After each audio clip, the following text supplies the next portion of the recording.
Lord, we come to you today and we ask that you would be mindful of us and be present with us as we go into your word. May your Spirit guide us into understanding. And as we study this complex history that's found in 1st and 2nd Kings, I pray that we won't simply become history aficionados, God, but I pray that we will learn from them and that we will become more like you, God. That we will look to the people who we should not model ourselves after, and we will learn from their mistakes. And that we will look to the people who we should model ourselves after, and we will learn from their successes. And God, help us not simply apply things externally, but help your word penetrate us to the very heart and soul, so that we can be transformed from the inside out, God, so that our hearts will be like yours, our minds will be like yours, and then also our love will be like yours. I thank you for this group that's gathered here today, God. I thank you for everybody who could not be here today. I thank you for everybody who might be here and is just on their way here. And I thank you, God, for everybody who might be watching online. I thank you, God, for giving us the opportunity to study your word together. It's in your name we pray. Amen. 1 Kings chapter 21. Wicked Jezebel and the humiliation of Ahab. We have been in 1 Kings for quite a while now. We have been doing this one chapter at a time. There was 1 week that we split it into 2 weeks. Right? One chapter we split into 2 weeks. And if you think about that, that means that we've almost been in 1 Kings for like half a year, which is kind of surprising to me because it doesn't feel like it's been that long. I think maybe we're just getting older and time is starting to go by quicker. Yeah. But I feel like we just started 1 Kings. But it does. We're almost to the end of it. And so we're going to cover 1 Kings 21 this week. And then we're going to have a week off next week because next week is spring break and I'm going to be out of town. And so hopefully y'all will still gather together, but just not here because that would be strange.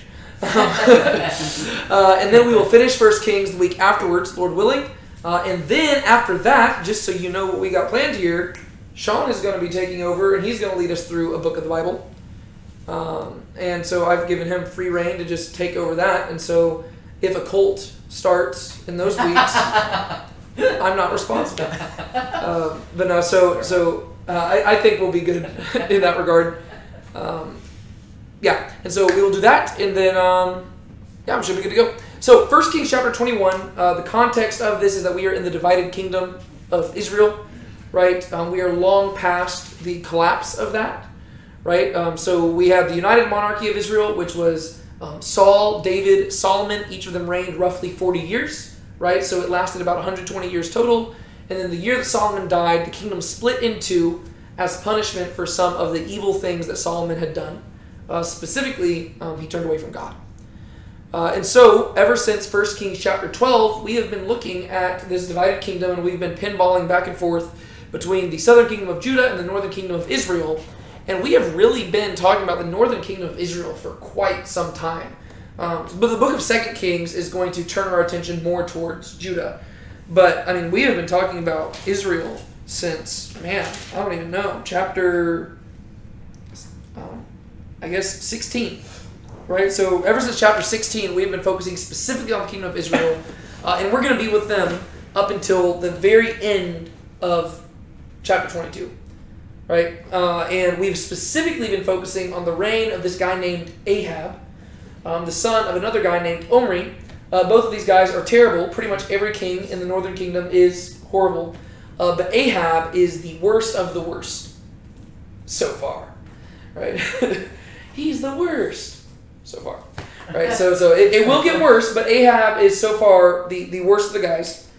He married this woman named Jezebel, and she and Ahab together led the people not only into idolatry, but they almost made the worship of Baal the new official religion of Israel, which is a problem because Israel is supposed to worship Yahweh, right? And so what we've been seeing over the course of the last few chapters is that we've seen this prophet named Elijah show up, and he has gotten on to Ahab and Jezebel for various different things. He's had all sorts of adventures. And then, starting in last week, we got to see the attention turn away from Elijah and back to specifically Ahab, right? And chapters 20, 21, and 22 are really just detailing Ahab's 3 final failures, right? 3 big no-nos that Ahab commits which are ultimately going to lead to his death at the end of chapter 22. Right? And so we are slowly on the trajectory leading to Ahab's death. We are in that middle section right here. And our buddy Elijah is going to show up in this chapter. Right? He's going to show up. I think it's his final appearance before the end of 1 Kings. And he's going to show up very briefly to deliver a message to Ahab, but it's going to be a mighty message indeed. And so just to set the context of where we're at, last week, whenever we were in chapter 20, we got to see Ahab go to war against a guy named Ben-Hadad. Right? Ben-Hadad is the leader of Aram, also known as Syria. Right? So whenever you hear of the Arameans or you hear about the Syrians, we'll talk about the same people here. Ben-Hadad was this guy who basically, him and Ahab were at war with one another, but when it came down to it, by the end of the story, Ahab should have put Ben-Hadad to death. But instead, he spares Ben-Hadad, right? And he actually makes a covenant with him. That's going to be contrasted by this chapter, where we see Ahab putting an Israelite to death, right? So in the previous chapter, we saw Ahab sparing a pagan, unrepentant Gentile. And then, in this chapter, we're going to see Ahab putting to death a devout, faithful Israelite. Right? And so the contrast is really condemning for Ahab. Right? Because here he is making peace with the world while killing off the people of God. That's not really good if you're a king of Israel. Right? And so whenever you look at chapters 20 and 21 together, you really have the perfect portrait of evil. Right? And bad leadership. And so, we're just going to hop right in. Actually, maybe before we do this, I can read the very end of chapter 20 to you, because there's some language that we're going to see at the end of chapter 20 that's going to be relevant for us going into chapter 21. Actually, let me just go to the previous slide here, and I will have Sean read that for us. Can you just read verses 35 to 43 for me? Yeah. Now a certain man of the sons of the prophets said to another by the word of Yahweh, "Please strike me." But the man refused to strike him. Then he said to him, "Because you have not listened to the voice of Yahweh, behold, as soon as you walk away from me, a lion will strike you down." And as soon as he had walked away from him, a lion found him and struck him down. Then he found another man and said, "Please strike me." And the man struck him, wounding him. So the prophet walked away and stood by, for the king by the way, and disguised himself with a bandage over his eyes. Now it happened that as the king was passing by, he cried out to the king and said, "Your servant went out into the midst of the battle, and behold, a man turned aside and brought a man to me and said, 'Guard this man. If for any reason he is missing, then your life shall be for his life, or else you shall pay a talent of silver.' Now it happened that while your servant was busy here and there, he was gone. And the king of Israel said to him, 'So shall your judgment be. You yourself have decided it.' Then he hastily took the bandage away from his eyes, and the king of Israel recognized him, that he was of the prophets. And he said to him, Thus says Yahweh, because you have let go out of your hand the man whom I had devoted to destruction, therefore your life shall go for his life, and your people for his people." So the king of Israel went to his house sullen and enraged, and came to Samaria. All right, perfect. Now I had Sean read that whole thing mainly because of verse 43, the very final verse. So what we see here, this was the end of last week's chapter. And we got to see Ahab being called out over his not killing Ben-Hadad. Right? He should have had Ben-Hadad put to death. He should have wiped out the Arameans. But instead, he showed mercy at an incorrect time and formed a covenant with a pagan idolater. Right? And he let him go. And so God rebukes him for that. And what we see at the very end is, so the king of Israel went to his house, sullen and enraged, and came to Samaria. Right? So he leaves, he goes back to his home in Samaria, and the words I want you to remember are sullen and enraged. Yeah. He's throwing a pity party. Right? He is pouting like a child. Sullen and enraged. Alright, now we go into 1 Kings chapter 21. Sean, read verses 1 through... just read verses 1 through 7 for us. Okay. Now it happened after these things that Naboth the Jezreelite had a vineyard that was in Jezreel beside the palace of Ahab, king of Samaria. And Ahab spoke to Naboth, saying, Give me your vineyard, that I may have it for a vegetable garden, because it is close beside my house. And I will give you a better vineyard than it is in its place. If it is good in your sight, I will give you the price of it in money. But Naboth said to Ahab, Yahweh forbid me that I should give you the inheritance of my fathers. So Ahab came into his house, sullen and enraged, because of the word which Naboth the Jezreelite had spoken to him. For he said, I will not give you the inheritance of my fathers. And he lay down on his bed, and turned away his face, and ate no food. But Jezebel his wife came to him, and said to him, How is it that your spirit is so sullen, that you are not eating food? So he said to her, Because I spoke to Naboth the Jezreelite, and said to him, Give me your vineyard for money, or else, if it pleases you, I will give you a vineyard in its place. But he said, I will not give you my vineyard. And Jezebel his wife said to him, Do you now exercise kingship over Israel? Arise, eat bread, and let your heart be merry. I will give you the vineyard of Naboth the Jezreelite. All right. So, once again, who does it seem like wears the pants in this family? Jezebel, right? And this has been something we've consistently seen, right? Ahab seems to be a very passive figure, and Jezebel seems to be like a no-nonsense, do what, like, you know, she'll do whatever it takes to get what she wants type of person, right? Yeah, like, Ahab is lacking the masculine trait demanded of men in Scripture, right? He needs to be a leader, but he is not.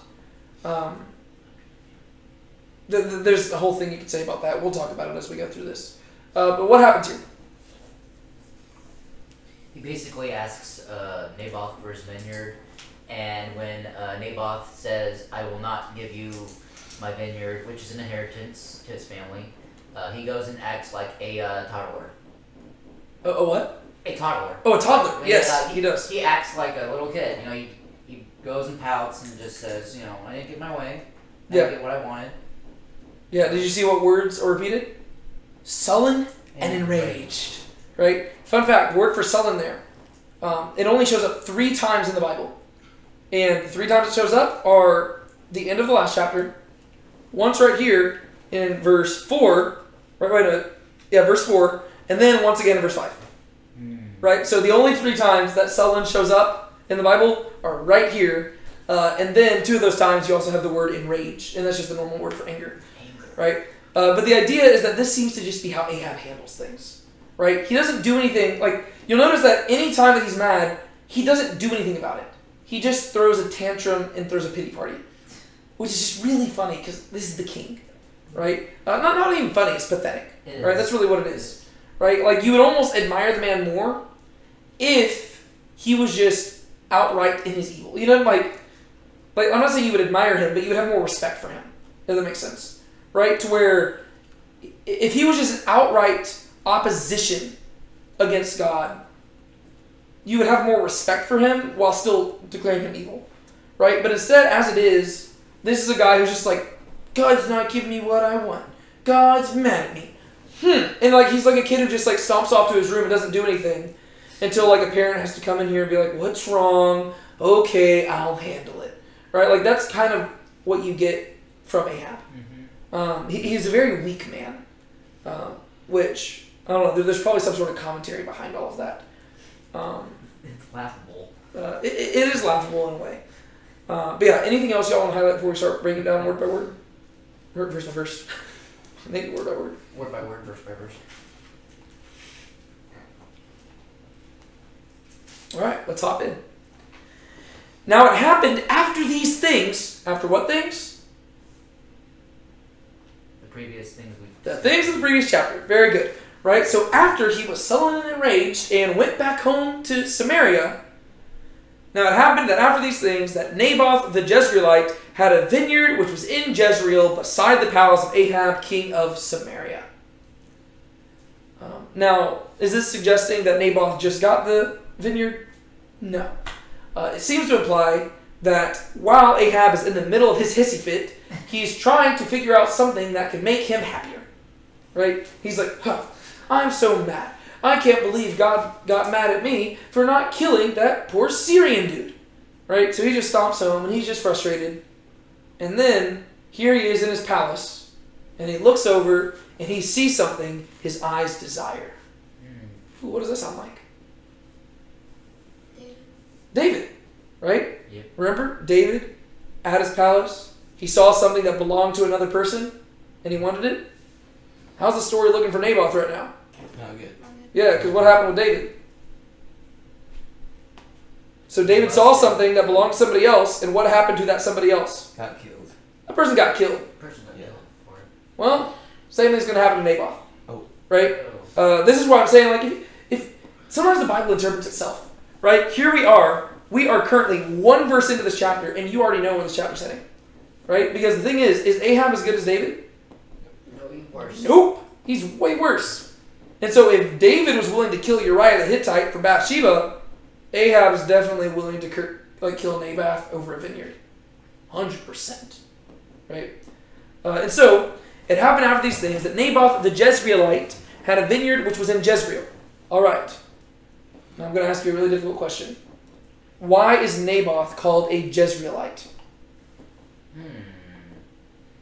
It's not actually a hard question. Who lives in Jezreel?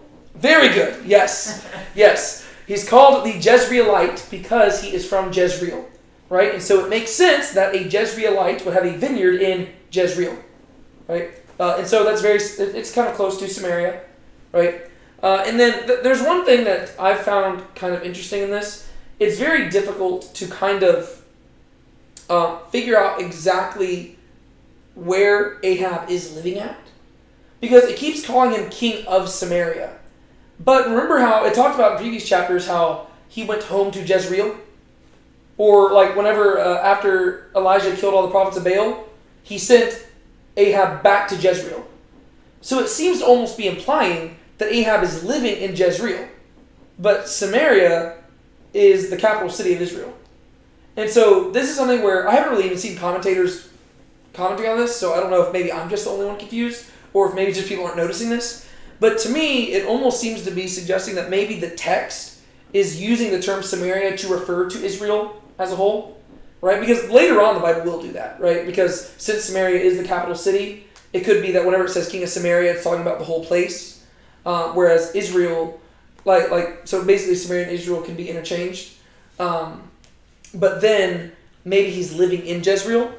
But it is kind of confusing though, because at the end of chapter 20, it says, so the king of Israel went to his house sullen and vexed and came to Samaria. Right? And so it seems like he's living in Samaria. And to be fair, Samaria and Jezreel are kind of next to one another. I'm just more reflecting on the fact that whenever you're reading it, at least to me, it's hard to figure out if Ahab is living in Jezreel or Samaria. It would make more sense for him to live in Samaria since that's the capital. But yeah, but in verse 2 it says it's by his house. So. Well, yeah. So that's what I'm saying. Like, it's like, okay, we know that this guy lives in Jezreel, and it says that, like, the last thing we read is that he went down to Samaria. Are we supposed to assume that in chapter 21 he's still in Samaria? Or, I don't know, like, it's kind of a, I don't know, like, to me it's a little bit confusing there. Ultimately, it's not a big deal, because no matter what, Jezreel and Samaria are somewhat close to one another, and so it works out. I just figured I would voice that to y'all, so that maybe as we're working through this, y'all can help me piece it together. And so, Naboth the Jezreelite had a vineyard which was in Jezreel, beside the palace of Ahab, king of Samaria. Right? Which once again would seem to suggest that the palace, at least, is in Jezreel. Even though Ahab is king of Samaria. Maybe he had two palaces. I don't know. I mean, it seems like something he would do, so who knows. And Ahab spoke to Naboth, saying, give me your vineyard, that I may have it for a vegetable garden, because it is close beside my house, and I will give you a better vineyard than in its place. If it is good in your sight, I will give you the price of it in money. Okay, so what is your request? You give me your vineyard, and I'll give you money for your vineyard. Yeah, I'll buy it off you. Well, at face value, that doesn't sound horrible, right? There's going to be complications to this, but what do y'all think about it, just right off the top of your head?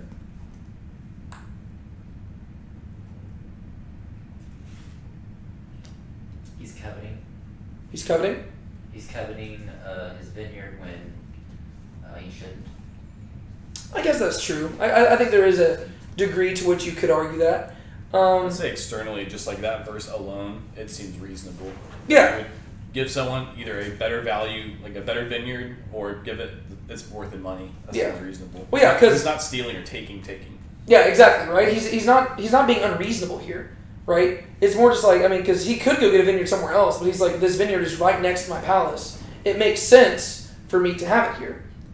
But there is more layers of complexity to this, obviously. We'll really be able to figure out what the issue is when we get to verse 3, right? And we see Naboth's response. We're going to have to figure out why he responds this way. And if you know anything about the Torah, this will make more sense.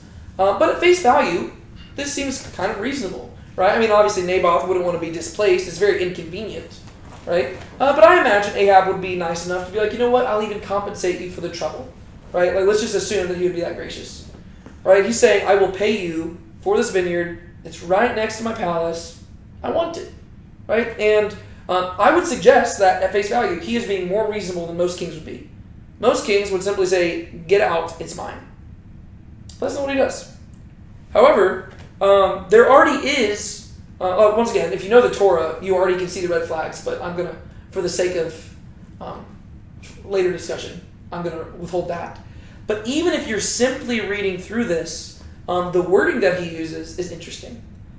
Because whenever it says, give me your vineyard, that I may have it for a vegetable garden, because it's close beside my house, the word vegetable garden there, these two phrases, they appear right next to each other only one time previously in the Bible. Do you know where it's at? Previous to 1 Kings. I'm just going to tell you because you're probably not going to guess it because it's something that I would not know off the top of my head. It's actually in Deuteronomy, right? And specifically, it is whenever Moses is describing Egypt, right? He uses that phrase, vegetable garden. It's not super specific, but if you look into it, that phrase only shows up a few times in all Scripture, right? It shows up, I think, like 3 or 4 times, or maybe 5, right? In all Scripture. And so, here you've got this specific word that was formerly used to describe Egypt, and all of a sudden it's like if you're just like thinking like the verbal echo of it, right? There is almost like an inherent theology to this that actually makes sense of what Ahab's been doing this whole time, right? Ahab has basically been undoing the conquests of like Joshua, right? You know, whenever Joshua led the people into Israel and he kicked out the Canaanites and established Israel as a nation, basically what Ahab has been doing throughout his entire reign is he has been re-Canaanizing places, right? And so where Joshua kicked out the Baals and the Asherahs, well, Ahab brought the Baals and the Asherahs back in, right? Where Joshua officially ended their slavery, technically Moses ended the slavery by taking them out of Egypt, right? But Joshua was the one who brought them into the Promised Land and actually made them a nation, right? Well, Ahab's almost bringing them back to Egypt, right? And so Egypt was described as a vegetable garden, and now this vineyard is going to become the vegetable garden. This makes even more sense whenever you look later on in the Scriptures, especially into the Old Testament prophets like Isaiah and stuff like that, and you realize that Israel is always described as a vineyard, right? Very often, right? Israel is Yahweh's vineyard that he takes care of. But there's all these people that he has put in charge of the vineyard who are always just taking terrible care of it, right? If you read, like, I think it's Isaiah chapter 5 or something like that, you'll read about this, right? And Jesus himself will share a parable about the vineyard, right? Israel is God's vineyard. And so here you have Ahab coming to an Israelite and wanting to take the vineyard and turn it into a vegetable garden, right? He's wanting to take Israel out of the hands of Israel and turn it into an Egypt, right? He's leading them back into captivity, right? So in many ways, as you read through this story, it is a historical story, but it's also an allegory for all of Ahab's reign, right? And so everything that we see here really is, like it is historical, but it also has an allegorical punch to it, to where the vineyard represents Israel. What Ahab's wanting to do with the vineyard represents, the undoing of Israel, right? He's taking them back into slavery. And so I think that's really cool. Just like, right, just those 2 words, right? If you studied the Torah very well, you'll be like, vegetable garden, Egypt. Ugh. Right? I always knew vegetables were terrible. I'm kidding.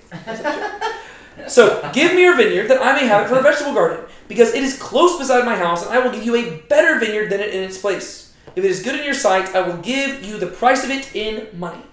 So he says, give me your vineyard, and since it's so much trouble, not only will I pay you, I will give you a better vineyard. Right? So he says, this is not a matter of me just thinking yours is the best. I'll give you a better one. This is just a matter of convenience for me. Right? This is right next to me. It makes sense for me to have it. Right? I will give you a better one. You can make so much more money with this vineyard. Right? Easy.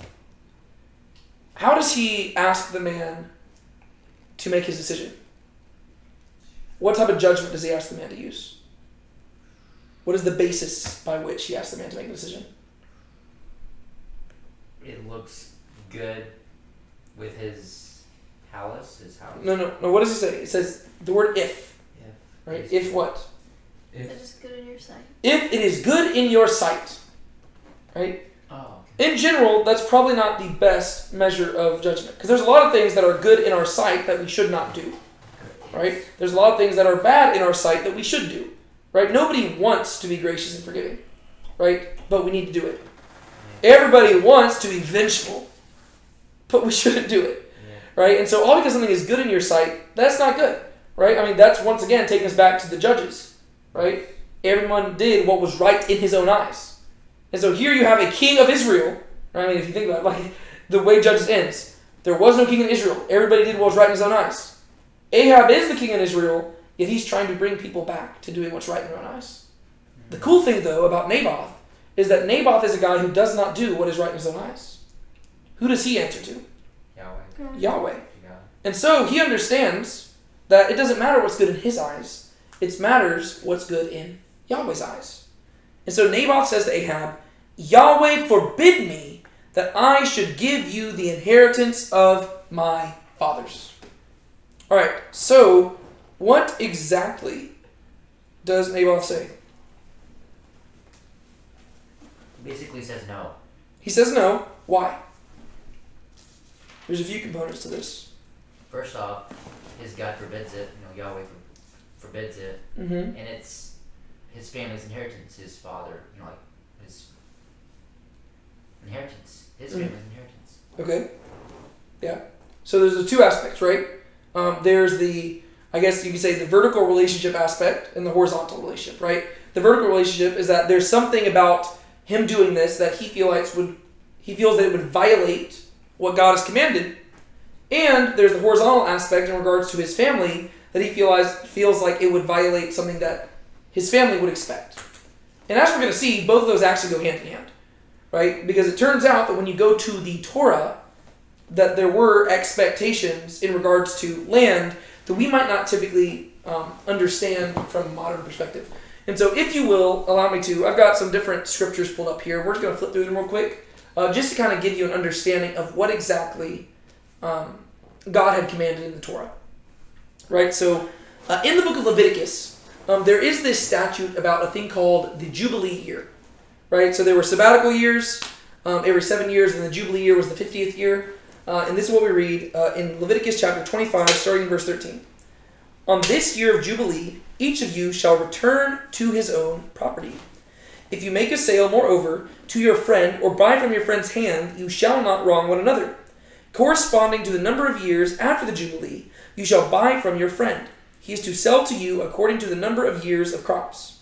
In proportion to the extent of the years, you shall increase its price, and in proportion to the fewness of the years, you shall diminish its price. For it is the number of crops he is selling to you. So you shall not wrong one another, but you shall fear your God, for I am Yahweh your God. Basically, what this whole thing is about is that in the Torah, God made provisions. If somebody were to sell their land to somebody else, every 50 years, right, on the Jubilee year, there was a requirement that that person allow the other person to try to buy their land back, right? Which means that there was this underhanded, there was this understood expectation that the only reason you would ever sell your land to somebody outside of your own immediate family is because you were poor, right? If you literally could not afford to take care of the land anymore, if you couldn't afford to take care of the land anymore, then in extreme circumstances you might sell to somebody else. But because God is gracious, every 50 years there would be an opportunity for that person to purchase the land back. right? Because ultimately what God wanted is that he wanted that land to stay with its original families. We'll explain why again in a second. Let me flip somewhere else. Going to verse 23.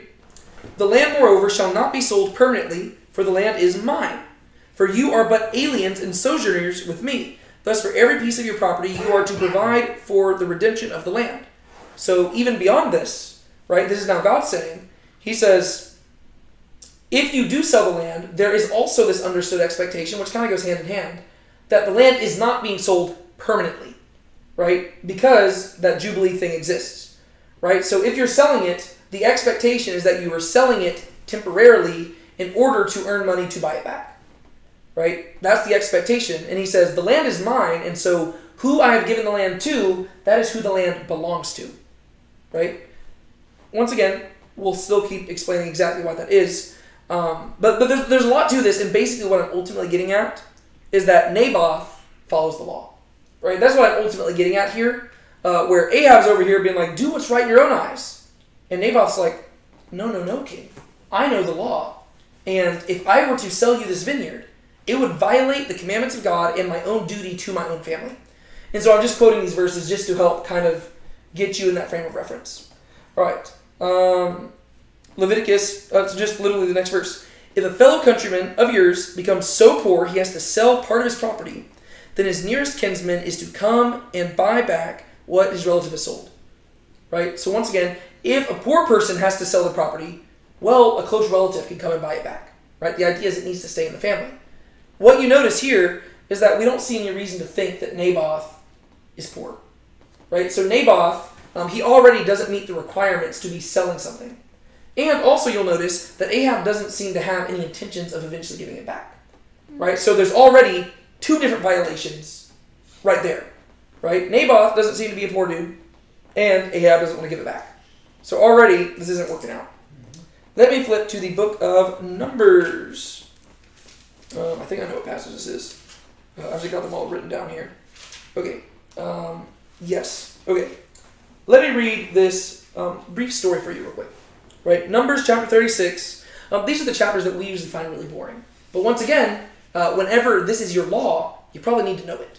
Right? So for us, we just glaze through it because we're like, oh, it doesn't affect us as much. But it does affect how you understand the rest of Scripture. Right? Because, once again, if you just read verse 2, you're like, oh, Ahab seems like he's being pretty reasonable. And then you're not going to understand why Naboth is responding how he does. But it's because Naboth knows the Word of God. So, Numbers chapter 36. And the heads of the fathers' households of the family of the sons of Gilead, the sons of Machir, the sons of Manasseh, of the families of the sons of Joseph, came near and spoke before Moses and before the leaders, the heads of the fathers' households of the sons of Israel. And they said, Yahweh commanded my Lord to give the land by lot to the sons of Israel as an inheritance. And my Lord was commanded by Yahweh to give the inheritance of Zelophehad, our brother, to his daughters. But if they marry one of the sons of other tribes, of the sons of Israel, their inheritance will be withdrawn from the inheritance of our fathers, and will be added to the inheritance of the tribe to which they belong. Thus it will be withdrawn from all of our allotted inheritance. When the Jubilee of the sons of Israel comes, then their inheritance will be added to the inheritance of the tribe to which they belong. So their inheritance will be withdrawn from the inheritance of the tribe of our fathers. Long story short, this is what the people of Israel are facing. Right? So in the book of Numbers, they are getting prepared. They finally reached the end of their wilderness wanderings. They're preparing to go into the land. And there's this one dude who doesn't have any sons. Right? Zelophehad. Right? And so his daughters are wondering, who's going to get the land when he dies? Right? And they say, okay, well, the daughters will inherit the land. But the people realize, well, there's an issue here. What if the daughters marry a man from a different tribe? Right? Because if the daughters marry a man from a different tribe, well, the man is the head of the household. Right? And so if the women are in charge of this land and they marry a man from a different tribe, then ultimately that land is going to go to the other tribe. And so even whenever the Jubilee year comes around, well, then that land is going to be given back to the other tribe. And you can see how this has become problematic, right? Because if you've got 12 tribes in Israel, well, if there's a loophole in the law that allows for the land belonging to one tribe to eventually make it over to another tribe, eventually what could happen is that one tribe could cease to exist because all that land would be lost and eventually the tribes would just intermarry, and then a whole tribe would die out. Well, that's a bit of a problem, right? Because all of a sudden, you have all the women over here are marrying into another tribe, and this tribe ceases to exist altogether. And then you could also have the other extreme, where one tribe takes over everybody else, right?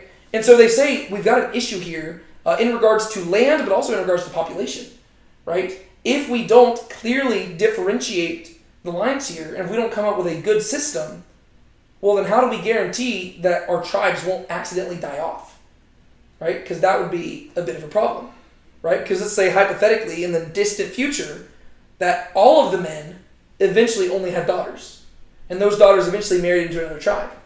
Well, all of a sudden, the land of Benjamin no longer has land because that land has been distributed everywhere else. So we've got an issue because now the tribe of Benjamin has died off. And so this is what Moses commanded.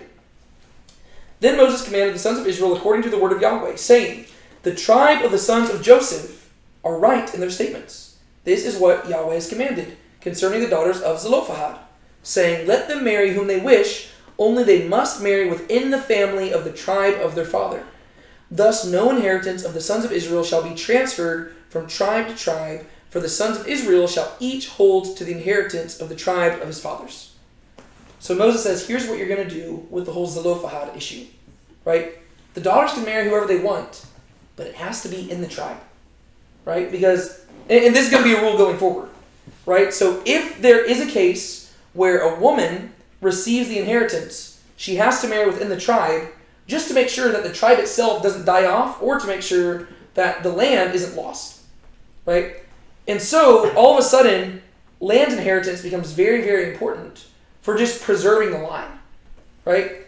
That's another issue that Naboth has here, right? That's why he says, Yahweh forbid me that I should give you the inheritance of my fathers, right? He says, you don't, this land, yes, notice that, his response is not about saying, this is inconvenient for me, or no, I don't want to do this. I don't want another vineyard. This is my vineyard. That's not what he says.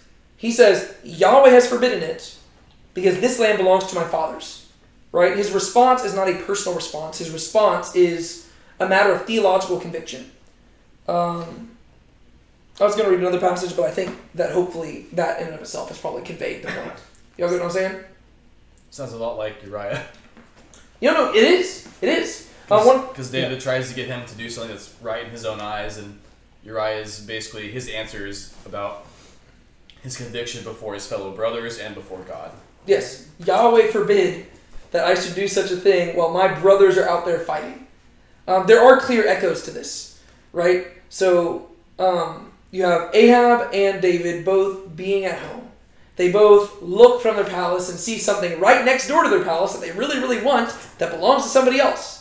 And it turns out that somebody else is a very faithful person who has convictions to both Yahweh and to his fellow man that the king does not share. Right? And so there are clear parallels here. There's going to be more parallels as we go. So Naboth says, Yahweh forbid me that I should give you the inheritance of my fathers. He says, the law would not allow for this, which really suggests a lot about Naboth. The idea that Naboth is a law follower, right, while living next door to Ahab, that's pretty impressive, right? That's pretty cool. And so, yeah, that just says leagues about how awesome this guy is. And so he says, no, I can't do it. I'm sorry.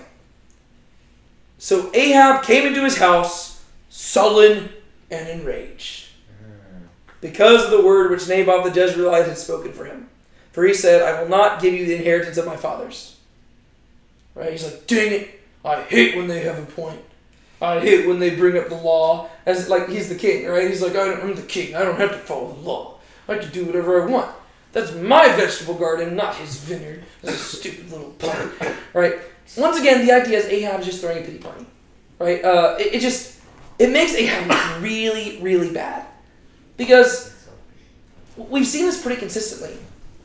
He never really responds to people, right? Even here, we don't see him respond, right? We see him ask for something, and then the guy responds, and then Ahab just storms off. He's like, fine, whatever. right? Like, basically, he just gets stomped on all over. Which is funny because, like, basically God is sending him message after message saying, you should not do the things you're doing. And rather than repenting, he just keeps being stubborn, right? I mean, like, this happened with Elijah, right? Like, remember, like, at Mount Carmel, he's like Elijah says, get together all the prophets. And Ahab gets together all the prophets. And then Elijah says, all right, now that you've seen God consume the sacrifice, go home. And Ahab goes home. Right? Like, Ahab just does everything, right? He's just being walked over by everybody. And God is allowing him to be walked over because God's trying to send him a message. Be like, Ahab, get your act together. But Ahab's not doing it, right? And so Naboth responds and says, no, I can't give you the vineyard. It belongs to my family, and God has forbidden such a transaction. Fine, whatever. I didn't want your vineyard to begin with, right? And so, for the second time in 5 verses, right? So, the end of chapter 20, all the way to chapter 21, verse 4, Ahab is sullen and enraged, right? He's just pouting. And he goes home to his house because of the word which Naboth the Jezreelite had spoken to him, for he said, I will not give you the inheritance of my fathers. The idea is that you can just tell that he's like going home. He's like, man, I can't give you the inheritance of my fathers, whatever. Like, you can just hear him saying it under his breath as he goes home. And he laid down on his bed and turned away his face and ate no food. He's pathetic. Yep. Right? I mean, this guy, he literally sounds like a toddler who didn't get his toy. Right? It's like he went to Toys R Us. He said, Mom, I really want that toy. And the mom says, no, honey, you're not going to get the toy today. I hate you. You're the worst mom ever. I'm never talking to you again. I'm going to run away. They go home. He stomps to his room, turns off the lights, puts in his headphones, and starts listening to Sound of Silence. Hello, darkness, my old friend. That's exactly what Ahab's doing here. Right? He just goes. It's pitiful. Yep. He is a king, right? He is a king. He should have more dignity than this. He goes home. He lays down in his bed, and people are like, King, we got food for you. I don't want food. I want my vineyard. Right? This dude is throwing. He's really pathetic. This is sad. He's hit a new low. But Jezebel, his wife, came to him and said to him, how is it that your spirit is so sullen and that you're not eating food? Right? It's like she's his mother. Right? Honey, what's wrong? Oh, did the king have a bad day today? Tell me what happened. What's got you down, buddy? Why? I noticed you didn't eat your veggies. What happened? Every time I eat veggies, it reminds me of the vegetable garden that I really, really want. And I noticed you didn't drink your wine. Don't mention vineyards to me. He's just pitiful. Yes. Right? Jezebel comes home. I don't know where she's been at. Probably out killing prophets or something. She comes home. Where's the king at? Oh, he's had one of his moods. Sullen and enraged again. Sullen and enraged again. I'll go handle it. She goes in there. Hey, honey. What's got you down? Oh, did that big mean man Naboth tell you he wouldn't sell you the vineyard? That's understandable. You know what? I'll get you that vineyard, honey. Don't you worry. Right? Once again, Jezebel, I'm saying she's this nice little motherly figure, but you gotta realize that this girl is wicked. Yes. Right? She is horrible. Right? And if her husband wants a vineyard, she's gonna get him the vineyard. Right? She's like that helicopter parent. Once again, I keep saying parent. This is his wife, right? It's just an unhealthy family dynamic, right? This is horrible, right? He's just this passive little, pathetic little wimp, and she's coming in here, guns blazing. She's like, I will fix this problem. But this is one of those parents. It's like a helicopter parent, where they realize that their daughter didn't make the cheer team, and they might even know that their daughter didn't deserve to make the cheer team. But they are going to raise all levels of hell in order to make sure that their daughter gets on that dang cheer team, right? And they don't care who they have to cuss out. They don't care who they have to pay off. Yep. They don't care how many states they have to send their daughter into for private cheerleading training. They will do whatever it takes to make sure that their daughter does that. Right? Or it makes me think of the celebrities. Remember that whole scandal a few years back where all the celebrities had made all those like fake applications and stuff for like their children to make it into like these prestige colleges. Remember that? Yeah. Like the prestigious colleges. I remember one of them was the lady from Full House, and I was like, "What?" Like Lori Loughlin. I was like, "Whoa!" But like it reminds me of that, right? It's just like people who they will do whatever it takes to get somebody like to get that thing for the person, right? So Jezebel comes home. She says to Ahab, "How is it that your spirit is so sullen and that you're not eating food? What's wrong, honey? Why are you so down? Why aren't you eating?" So he said to her, "Because I spoke to Naboth the Jezreelite, and I said to him, 'Give me your vineyard for money, or else if it pleases you, I'll give you the vineyard in its place.' But he said, 'I will not give you my vineyard.'" Right? He's just like, you can just imagine him blubbering and he's saying this. He said, "Well, I went to the man next door and I told him that I would pay him for his vineyard, but he didn't want to give me the vineyard." That's ridiculous. Right? I mean, imagine that, right? Imagine that y'all showed up to Bible study today and you noticed that I just looked bad, right? I'm just like curled up on the couch, just weeping my eyes out. I'm emaciated because I haven't eaten in a week. And y'all are like, what happened? And I said, "Well, I went over to my neighbor's house and I asked if he would sell me his car. And he wouldn't do it." Y'all would be like, What? Come on, man. Like, but let's make it even, like, imagine it's even crazier, right? I'm not a king, right? That would be weird enough if I were just a normal dude, right? This is a king we're talking about, right?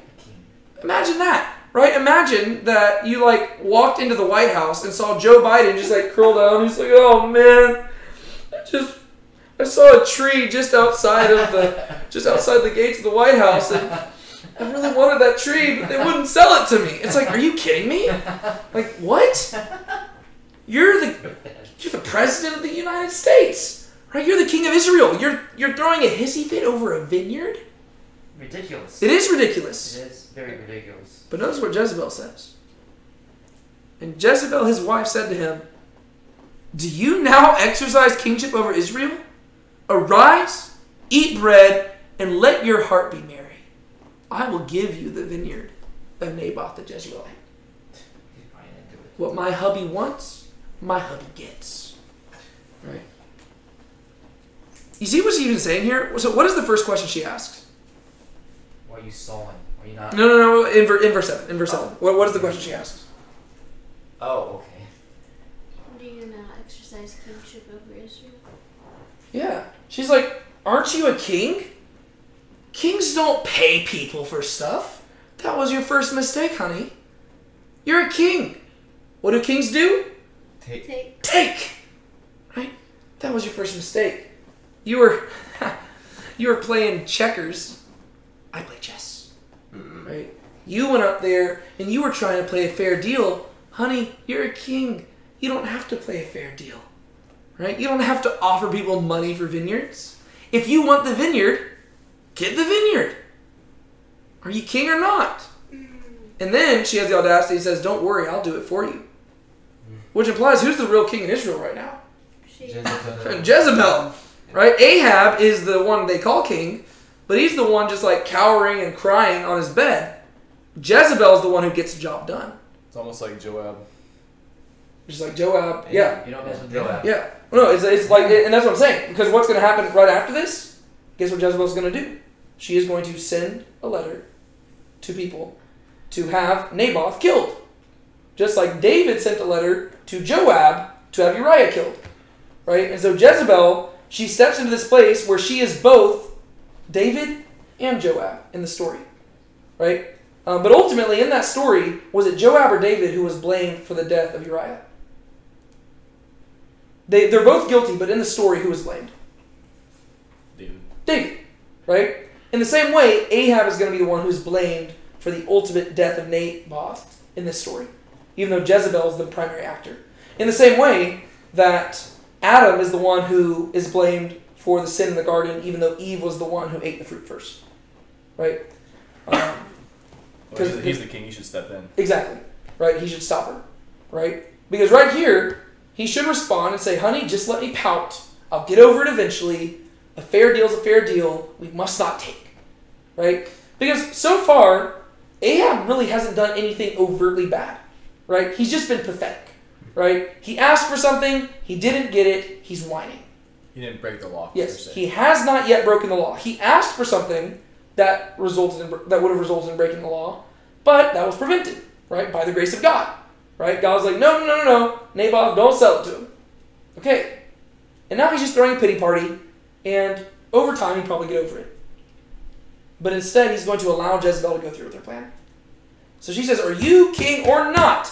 Get up, go eat some food, let your heart be merry. I'll handle this. Jezebel's a terrifying figure to me. Like, just her confidence, right? Like this is in one moment, right? I mean, she walked in here. She didn't know what he was upset about before she walked through the door. This conversation goes down. I don't know how long this conversation was, but by the time she exits, she already knows exactly what she's going to do. This is terrifying, right? Like, this woman is manipulative to the extreme. Honey, get up, eat bread. I will get you that vineyard no matter what it takes. You won't have to fast another day. I'll be back. You know, it reminds me of... What? It reminds me of the Emperor in Star Wars calling all the shots. Very much. Yep. Yep, Ahab's just the Darth Vader of the whole thing. Yep. Just listening.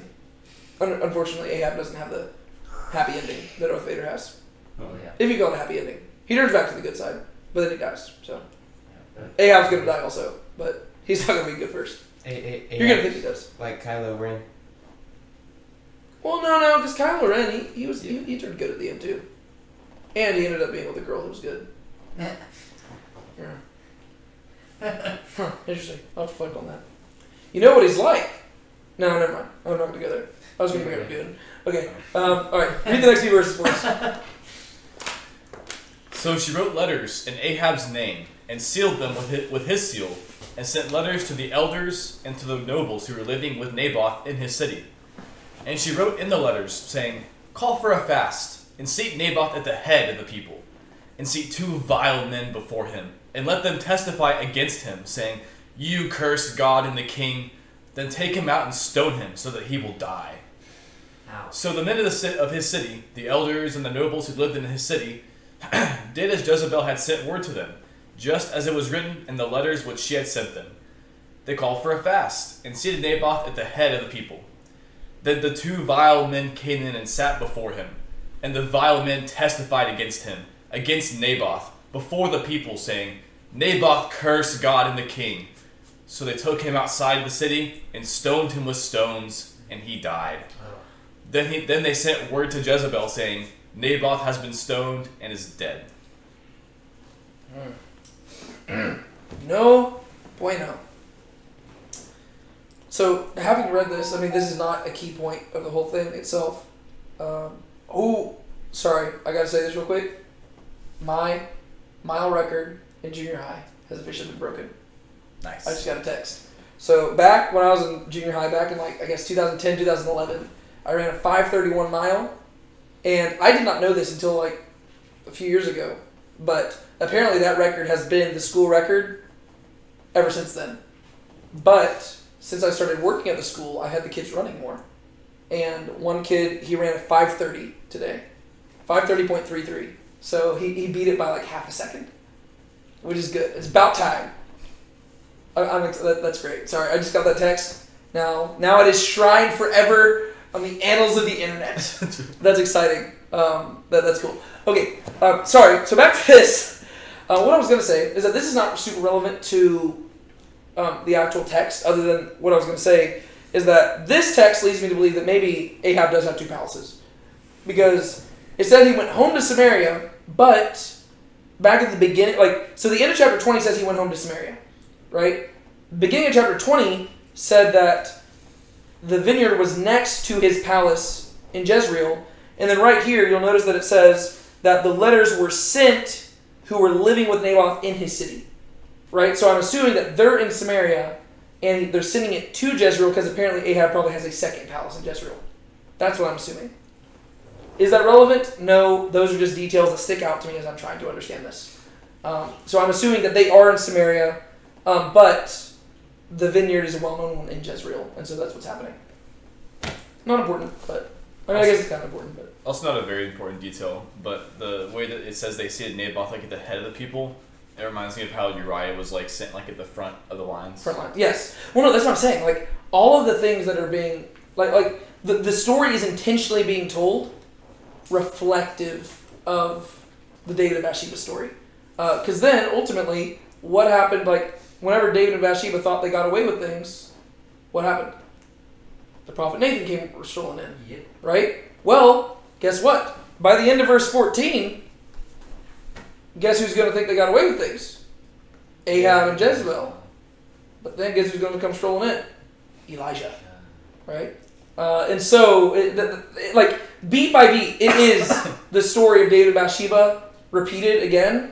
But now, like once again, you have that imagery of the vineyard. Right? So the vineyard, if it's an analogy for Israel itself, right? You get to realize really what David was doing back then, right? Because then Bathsheba kind of becomes an analogy for Israel, right? Like to where you've got David, who is supposed to be the king taking care of the people. He takes from Israel, and he corrupts it, right? So it's just the different connections you can make here are just really cool, and the implications, like if you just like compare them all and like find the themes, it's just really cool. So these verses are going to be easy for us to go through because it basically just like verses 8 through 10 are instructions. Verses 11 through 14 are beat by beat, like obedience to those instructions. Which usually, when you're reading the scriptures and you see something like this, usually who is the one giving instructions and who's the one listening? Isn't it God and then the person he's speaking to? Usually, yeah, that's usually how it is, right? Usually, like if the Bible is going to waste paper by restating things again and again, it's usually going to be God speaking, and then usually an obedient person, or usually specifically a prophet, who walks in obedience, right? God speaks, prophet obeys. We've seen that with Elijah several times, right? Remember where it'd be like, God said, go to the brook Cherith, and Elijah went to the brook Cherith, right? And God said, go up to Zarephath, and Elijah went up to Zarephath, right? To where it'll say, God said this, prophet does this. God does this. God says this. Prophet does this. That's always the structure. But here, who's the one speaking? Jezebel. And who's the one listening? The men of the city. Right? Yikes. So the men of the city are almost treating Jezebel like God. Right? And I'm not saying that's what they're doing, but given how the story of the Bible usually play out, Jezebel's in the God position here.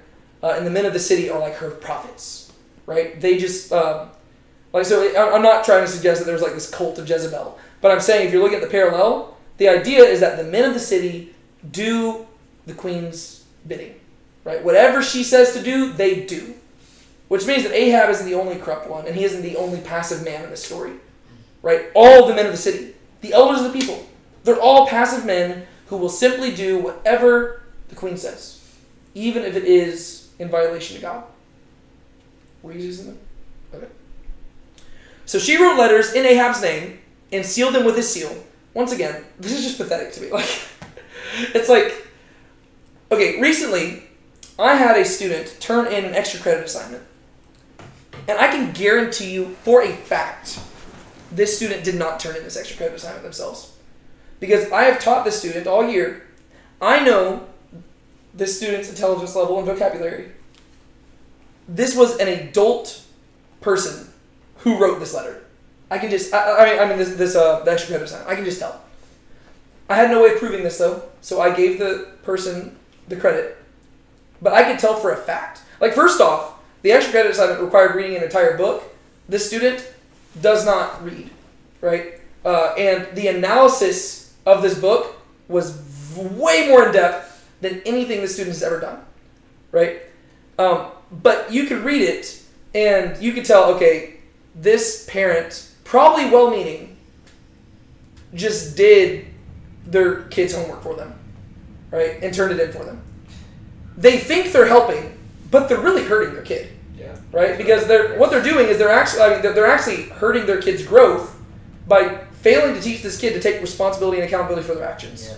Right? The reason the kid needed extra credit is because he did not do his assignments. I usually don't try to make my class too hard, right? I just want them to focus on learning the Bible, and then, just like, if they listen, they'll be fine, right? My tests are not overly taxing or anything like that. And so the main reason this kid was not doing well is because he doesn't turn in assignments, or when he does, he turns them in like 3 months later, something like that. And so the mom thought she was helping, but really she was hurting. That seems to be like what Jezebel's doing here. And once again, it makes Ahab look really bad. Yeah. Because no matter what, Ahab and Jezebel are evil. They are. But you can't even respect Ahab's evil, right? That's how evil he is. Because he's just passive. He doesn't do anything, right? He simply lets his wife do the dirty work, right? Jezebel, she's the one getting her hands dirty here, right? She writes the letter in Ahab's name. She seals it with Ahab's seal, right? He's just over there laying on his bed pouting, not eating. And she's the one who's actually going and doing the dirty work. Yeah. He's going to be responsible for it because he's allowing it to happen. But his passivity is in and of itself a sin, right? He should say, honey, no. The man said we're not buying the vineyard, so we're not going to buy the vineyard. And in fact, I should have listened to him because I should have listened to God, right? That's what he should say. He doesn't do any of that. Instead, she's like, okay, honey, I'm going to write this in your name. Is that okay? Sure, do it. All right, honey, I need your signet ring so I can seal the paper. Here, take the ring. What good is it to me if I don't have the vineyard? Right? Like, I mean, he's just letting her do everything. Right? It's a really bad look. Very immature. It really is, right? Like, this guy, I mean, it just makes you wonder how he is a king, right? Because he just doesn't act like one. He just, he reminds me of, Joffrey from Game of Thrones, right? Just like this, like, you would think he's a teenager. Like, he just throws fits when he doesn't get what he wants. So she wrote letters in Ahab's name and sealed them with a seal and sent letters to the elders and to the nobles who were living in Naboth in the city. And she wrote the letters saying, call for a fast and seat Naboth at the head of the people.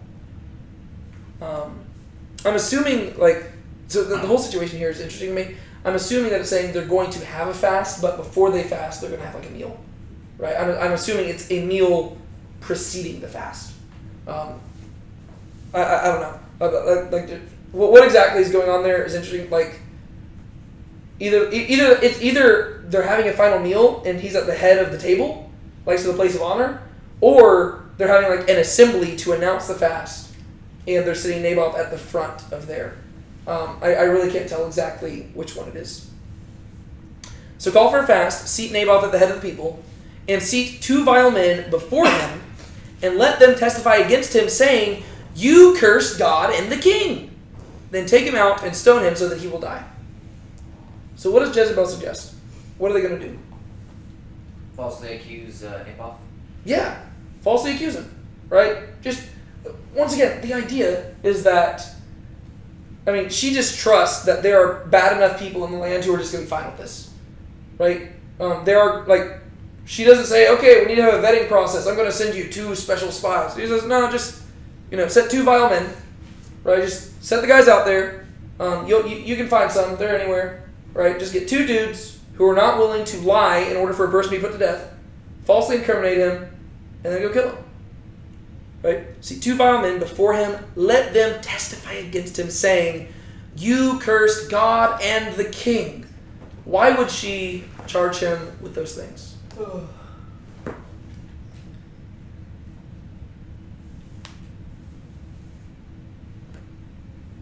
I'm going to guess it's because Ahab didn't get what he wanted, the vineyard. Yes, but why specifically, like, are those the charges she has them lay out?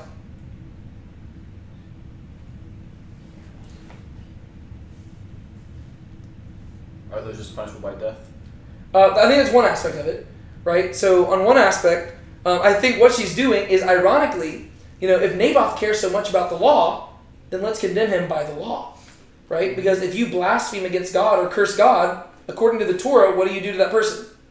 Stone them to death, right? So according to the law, so we know that he did not curse God, but we know that he loves the law.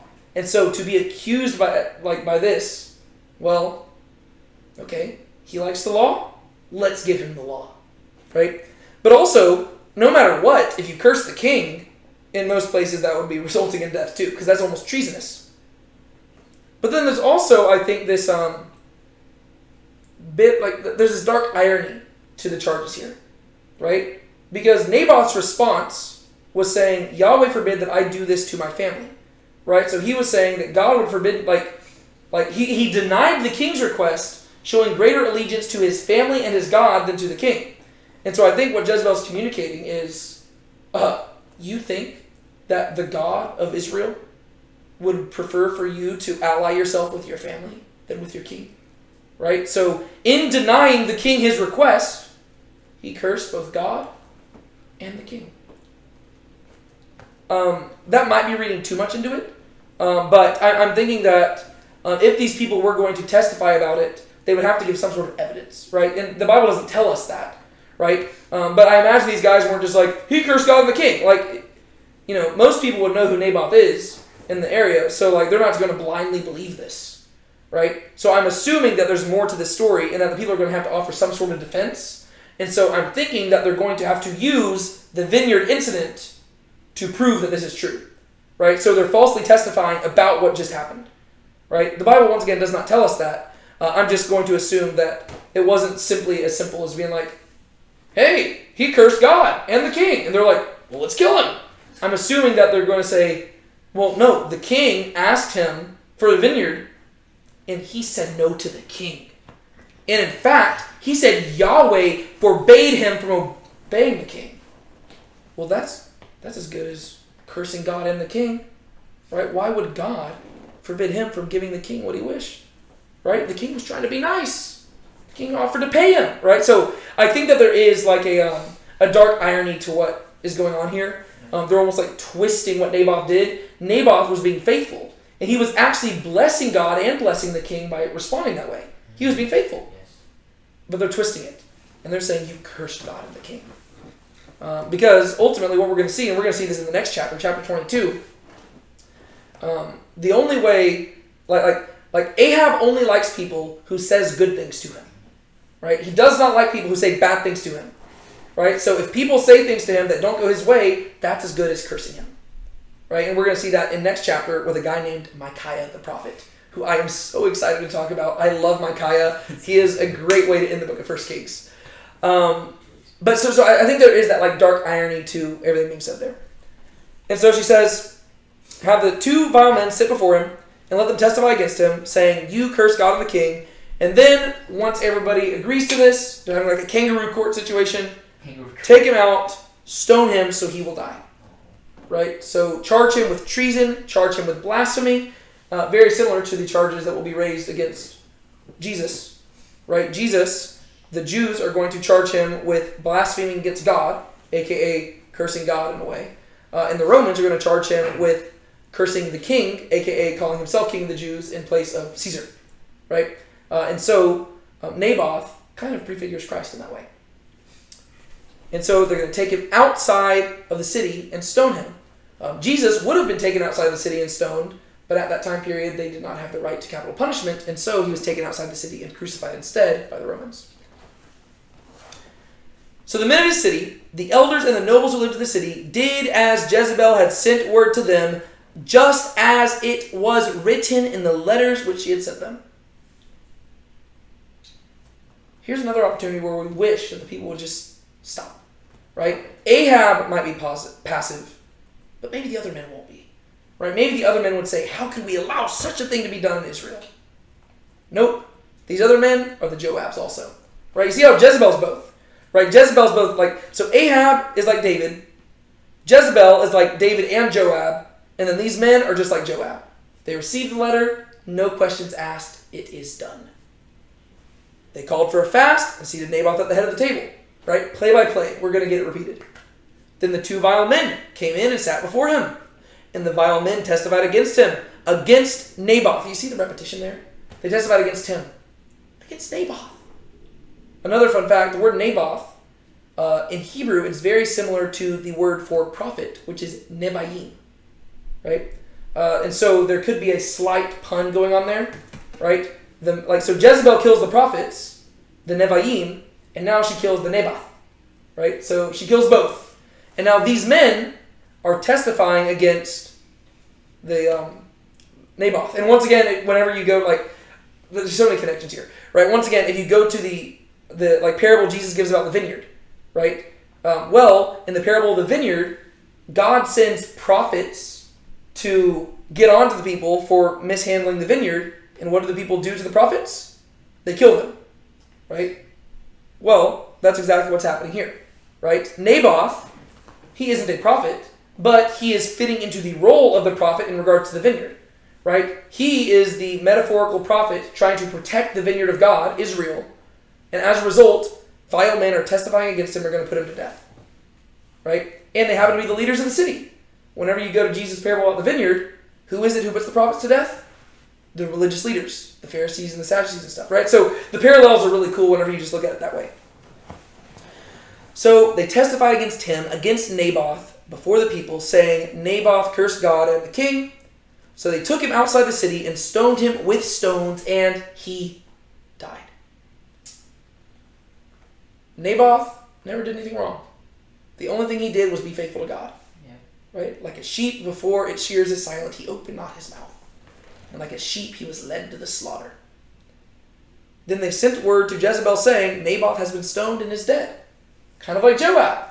Right? Remember Joab, he received the letter, he put Uriah in the front lines, and then he sent word to David saying, we lost the battle, but moreover, Joab, your servant, is dead. Or Uriah, your servant. Yeah, not Joab. Yeah, I wish it was Joab, your servant. Yes, moreover, Uriah, your servant, is dead. And then the story moves on, and David thinks he got away with it. And he would have gotten away with it too if it wasn't for that meddling prophet. Same thing with Ahab. Alright, good. Yeah. Now it happened that when Jezebel heard that Naboth had been stoned and was dead, Jezebel said to Ahab, Arise, take possession of the vineyard of Naboth the Jezreelite, which he refused to give you for money. For Naboth is not alive, but dead.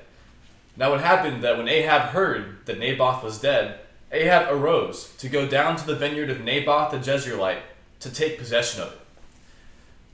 Then the word of Yahweh came to Elijah the Tishbite, saying, Arise, go down to meet Ahab, king of Israel, who is in Samaria. Behold, he is in the vineyard of Naboth, where he has gone down to take possession of it.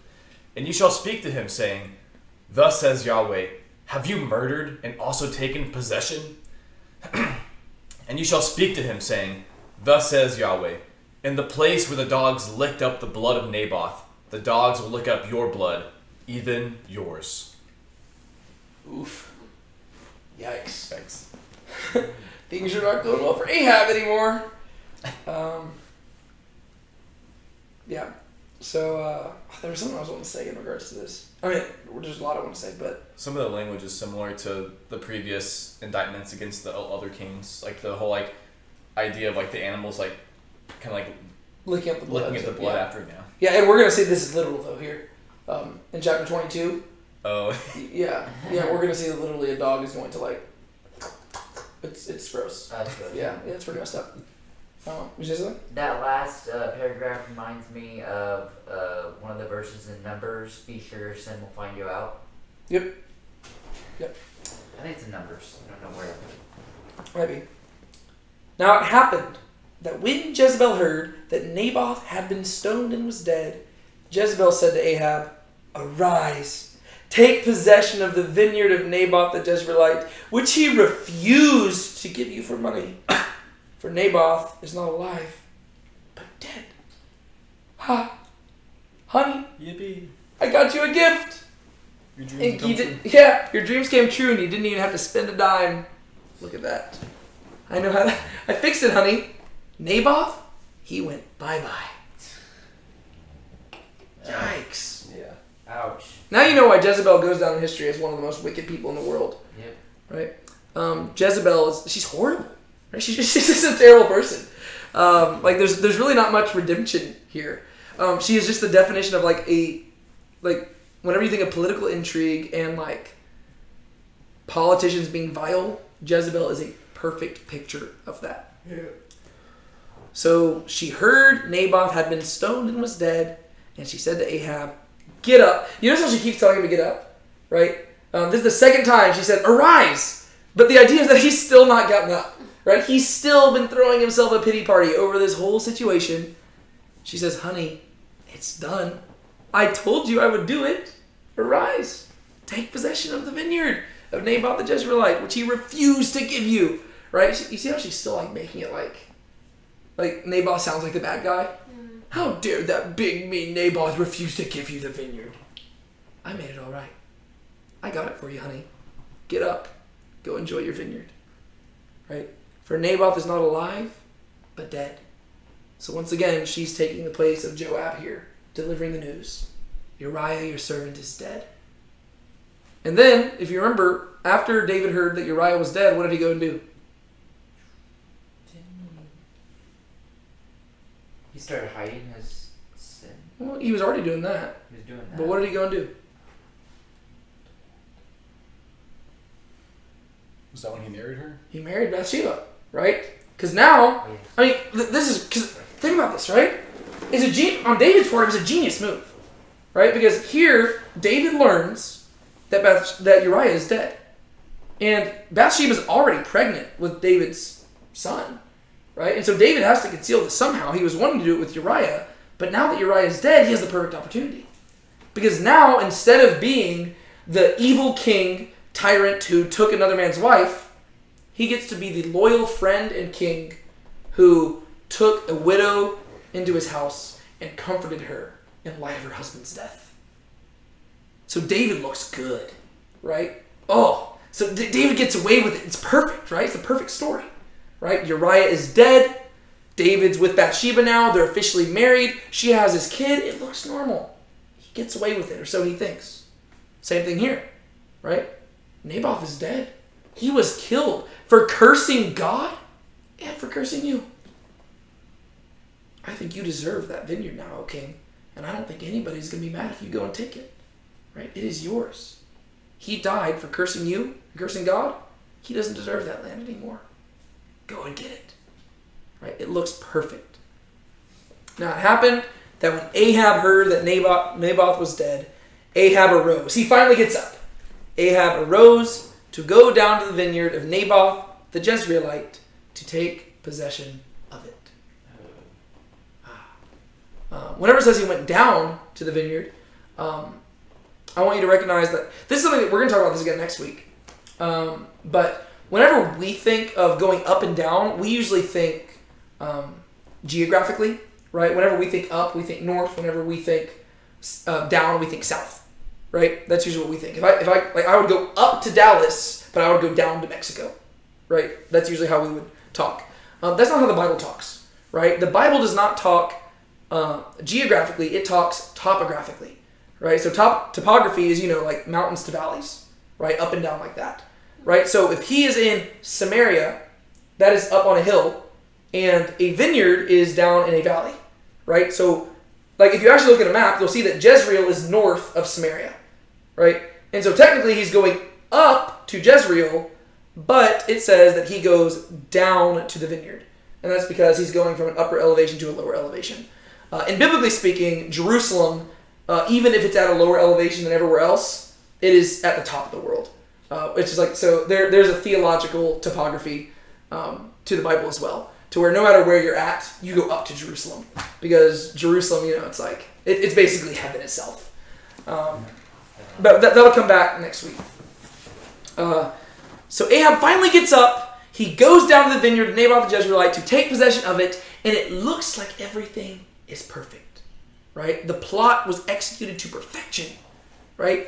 If anybody wanted to confess about the plot, well, Ahab had nothing to do with it, right? Ahab, he simply sat back.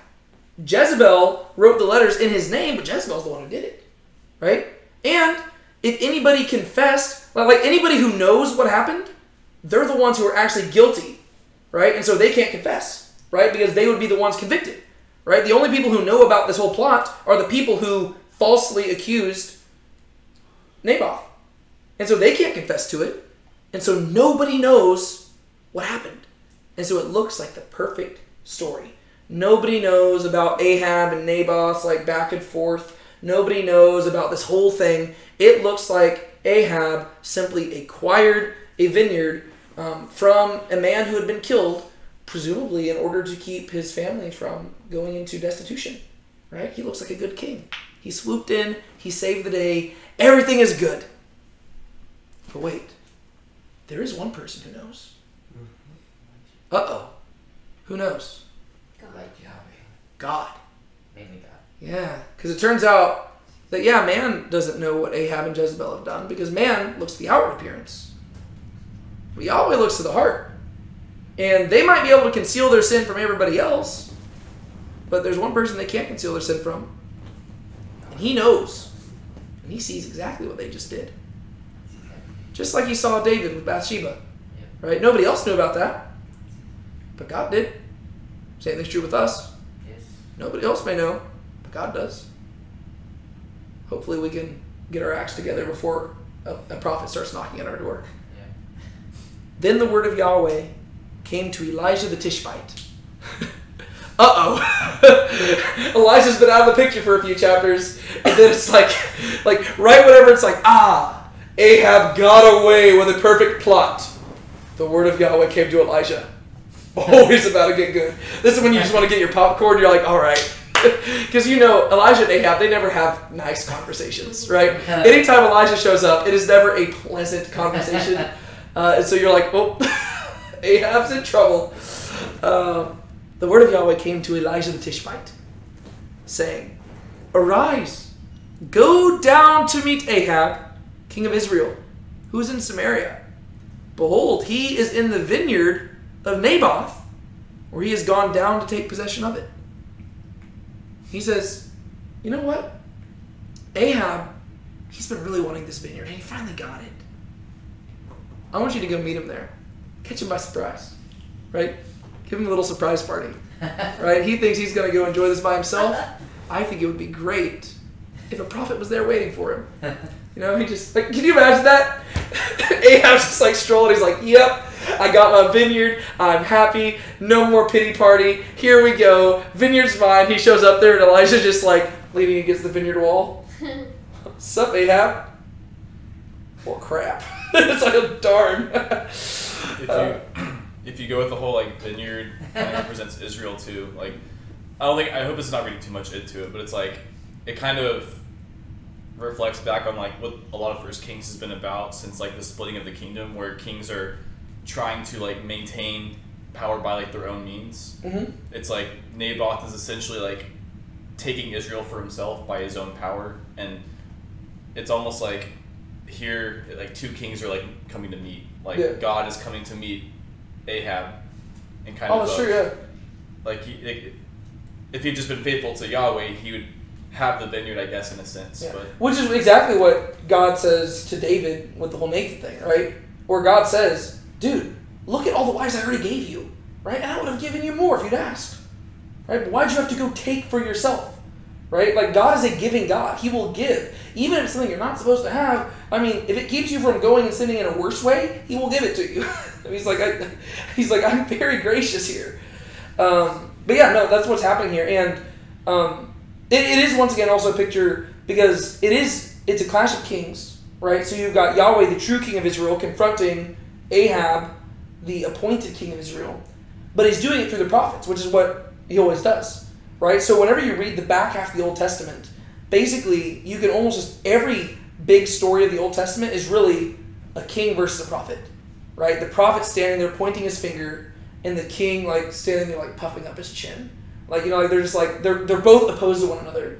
And one of them is going to have to bow, right? And there's going to be some prophets who bow and they become false prophets. And there's going to be some kings who bow and they become good kings, right? But one's going to have to bow, or one's going to have to die, right?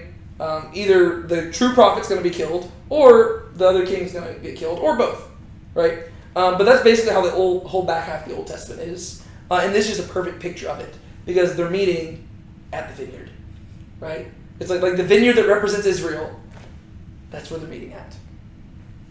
So the word of Yahweh came to Elijah the Tishbite, saying, "Arise, go down and meet Ahab, king of Israel, who is in Samaria. Behold, he's in the vineyard of Naboth, where he has gone down to take possession of it." That in itself is an indictment, right? I'm assuming that he told Elijah the rest of the story, but just that summary right there. He's going down to another man's vineyard to take possession of it. Well, what happened to the man? He's not around anymore. But you made it sound like he still owned it. He does, in my eyes. Right? This was stolen from him. Just like his life was stolen from him. Just like Bathsheba was stolen from Uriah. Right? That's what's going on here. And you shall speak to him, saying, thus says Yahweh. Have you murdered and also taken possession? And you shall speak to him, saying, thus says Yahweh. In the place where the dogs licked up the blood of Naboth, the dogs will lick up your blood, even yours. Yikes. Okay, so Yahweh says two big things there. What's the first thing he says?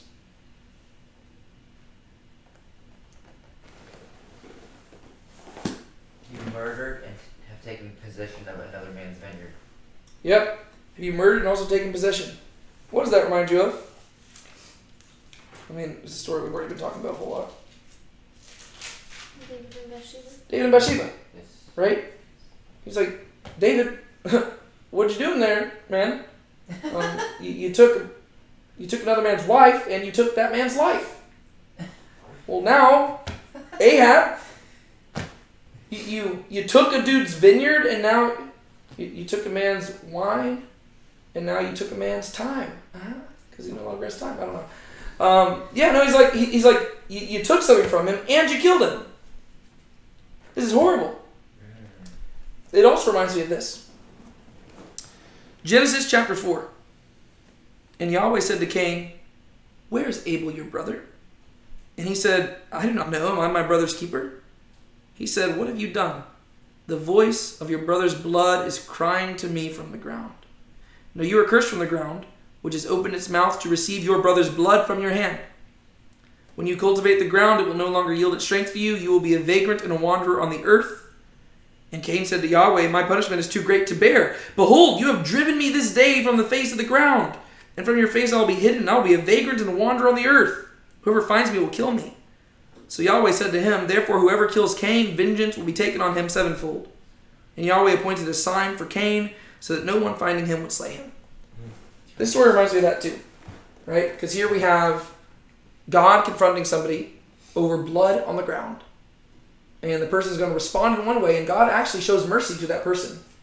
And he'll prevent them from being killed in a certain way. Right? So there's going to be this kind of a callback to the Cain and Abel thing. Because if you think about it, Ahab has killed a brother. Right? He has killed Naboth, his fellow Israelite.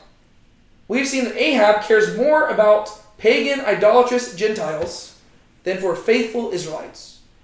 That is a big, big problem. Right? He would not kill Ben-Hadad, but he would kill Naboth. Right? Why not? In addition to that, we also talked about last week how the three sins Ahab commits in chapters 20, 21, and 22, they kind of parallel the sins of King Saul. Right?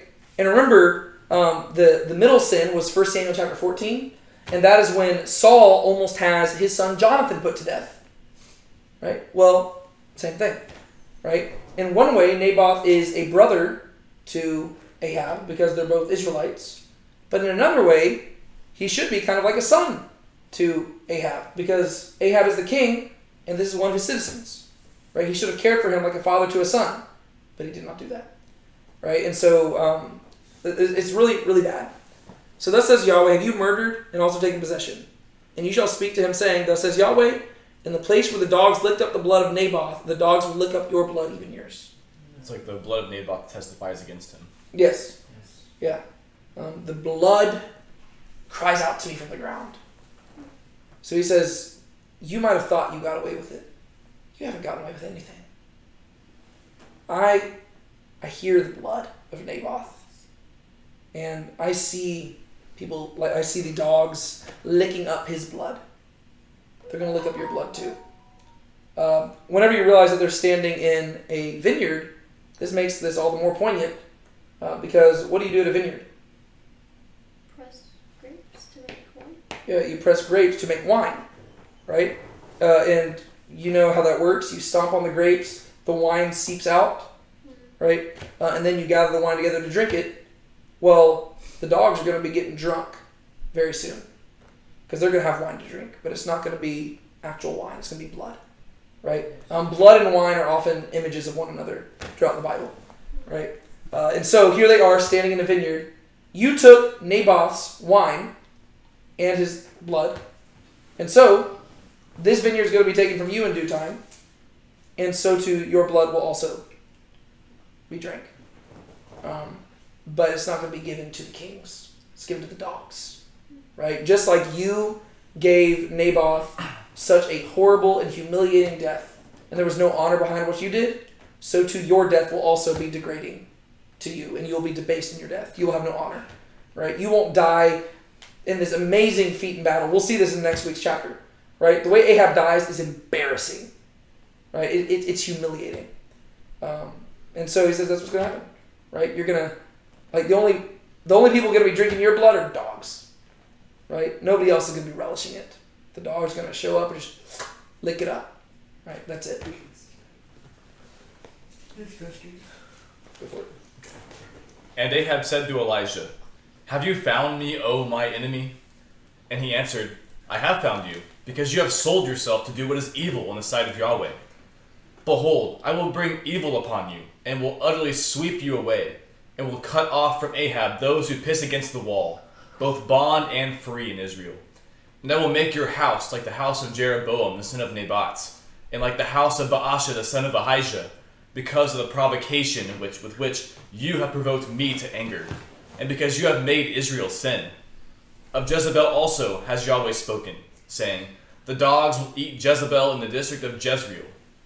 The one belonging to Ahab who dies in the city, the dogs will eat. And the one who dies in the field, the birds of the sky will eat." Okay. Brutal, but deserved. Yep. All right. There is a shift here, though, right? Because you'll notice that God did not say these things to David, did he? Right? Because how did David respond whenever Nathan called him out? He repented. I have sinned against Yahweh. How does Ahab respond? Have you found me, O my enemy? Oh, that's not good, right? Yeah. Right? You see two totally different responses, and therefore God gives two totally different responses. Right? David, he says, I've sinned against Yahweh. What have I done? And David begins to mourn, and immediately after he confesses, Nathan says, and God has forgiven you. Right? You're going to be punished, but God has forgiven you. But Ahab is not repenting here. He's going to have a temporary repentance at the end of this chapter, but it's not going to be long-lived. Right? And it's going to be mainly self-serving, if anything. And so, he responds and says, have you found me, O my enemy? You can learn a lot about people based on who their enemies are. Right? You can learn a lot about them from their friends too, but if your enemy is the prophet of Yahweh, probably not a good sign. And especially if this dude has proven that he's on the right side of things multiple times. Right? I mean, Ahab has had to deal with 3.5 years of famine. Right? He went through all of that. And he knows Elijah was, remember he called Elijah the troubler of Israel? Right? He knows Elijah was responsible for that. Right? Well, technically he was responsible, but he knows Elijah's the one who called, proclaimed the famine would be there. Right? He was there. Remember, Jezebel was not at Mount Carmel. But Ahab was. Right? And he saw the fire consume not only the animal, but also the water, and also the stones of the very altar. He saw that. He saw Elijah running by him at super speed. Right? He saw all of that stuff. He has seen again and again and again that Elijah is who he claims to be. Right? And he's a good dude. Yet here Elijah shows up and says, thus says Yahweh, this is what's going to happen to you. And finally Ahab speaks. Usually we don't see him speak. Usually he's passive. But here he makes his choice. And he says, have you found me, O my enemy? He's like, I thought I could get away with this, but you still found me. You classic Elijah showing up out of nowhere. How did you know I was here? Because your sin wasn't private, right? You thought it was, but it turns out that just the very fact that Elijah is there should put Ahab in his spot. Because once again, nobody knows about this. It has been done in utter secrecy. The fact that Elijah is there to meet with Ahab should tell him that Elijah has access to information that the natural man does not possess. Yeah. Right? Have you found me? Yeah, I know a guy. Yeah. Whenever that guy asked Adam where he was, he actually knew where Adam was at. You knew that, right? Like, it's like, usually whenever God says, where are you? He's being polite. I knew you would be here because God told me. Yeah, I found you. And that's what Elisha says. I have found you. Right? And he doesn't even get on to him about the enemy thing. He embraces that title. He's like, yeah, I am your enemy. Yeah. Have you found me, my enemy? He answered, I have found you. Because you have sold yourself to do what is evil in the sight of Yahweh. He says, if you hadn't sold yourself, probably wouldn't have found you. Because God wouldn't have had to come and tell me. You know, it seems like I don't have anything to do until you start sinning, which means I'm pretty busy all the time. Right? He says, yeah, you sold yourself to do something evil. God came and hit me up and told me where you were at. God wanted me to deliver a message. So yeah, I know where you're at. It wasn't that hard. Just had to go to the lowest spot on earth. A vineyard, a valley, right? The place where people get drunk. Nice to see you, Ahab. I've missed you. Behold, I will bring evil upon you. Right? You sold yourself to do what is evil? Okay. You sell yourself for evil, I'll give you evil. Right? Eye for eye, tooth for tooth. Yep. Right? The time for grace is almost over. It's not entirely over. We're going to see that in the final verses in a second. But it's almost over. Behold, I will bring evil upon you and will utterly sweep you away. Right? Just imagine the imagery there. Right? A broom. It's like was it Jeroboam where he made the comparison of sweeping like dung? Yes. Yeah. I will bring evil upon you, will utterly sweep you away, and will cut off from Ahab those who piss against the wall, both bond and free in Israel. We see that language again. We saw it before. This is where the prophet chooses to use vulgar language to try to convey a point. And I guess it was with Jeroboam because I think this imagery went together because it said sweep the dung and cut off those who piss against the wall. Because I remember us mentioning that both number 1 and number 2 were mentioned. Right? But yeah, the idea, whenever it says those who piss against the wall, that's a very kind of vulgar way of just talking about men. Right? There is a Hebrew word for man. He could have used that, but he doesn't. And that's why I think translations need to keep this. Right? They usually try to sanitize it because it's the Bible. But we need to embrace that language because it's there for a reason. Right? Usually it'll say, I'll cut off all the men from Israel. There's a Hebrew word for man. It chose to use that language because this is how the prophet spoke. Right? I'll cut off those who piss against the wall. Which is ironic. God might need to wipe out more than those, because the ones who piss against the wall aren't the ones who are actually calling the shots anymore. Right? Jezebel's the one calling the shots. I'll bring evil upon you, will utterly sweep you away, will cut off from Ahab those who piss against the wall, both bond and free in Israel. All of Ahab's family, whether they're up in the palace with him or out in slavery, all of them are going to die. And I will make your house like the house of Jeroboam the son of Naboth, and like the house of Baasha the son of Ahijah, because of the provocation with which you have provoked me to anger. And because you have made Israel sin. All the stuff you've done. And once again, he doesn't specifically mention Jezebel here.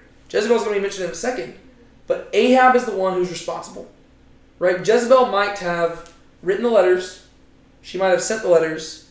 But Ahab's the one who allowed her to do it. Right? Ahab's the one who envied something and coveted something so much that he was willing to violate the law in order to get it. Right? So he says, you're going to be wiped out. You don't want to be compared to the house of Jeroboam or the house of Baasha. Because you know what happened to them?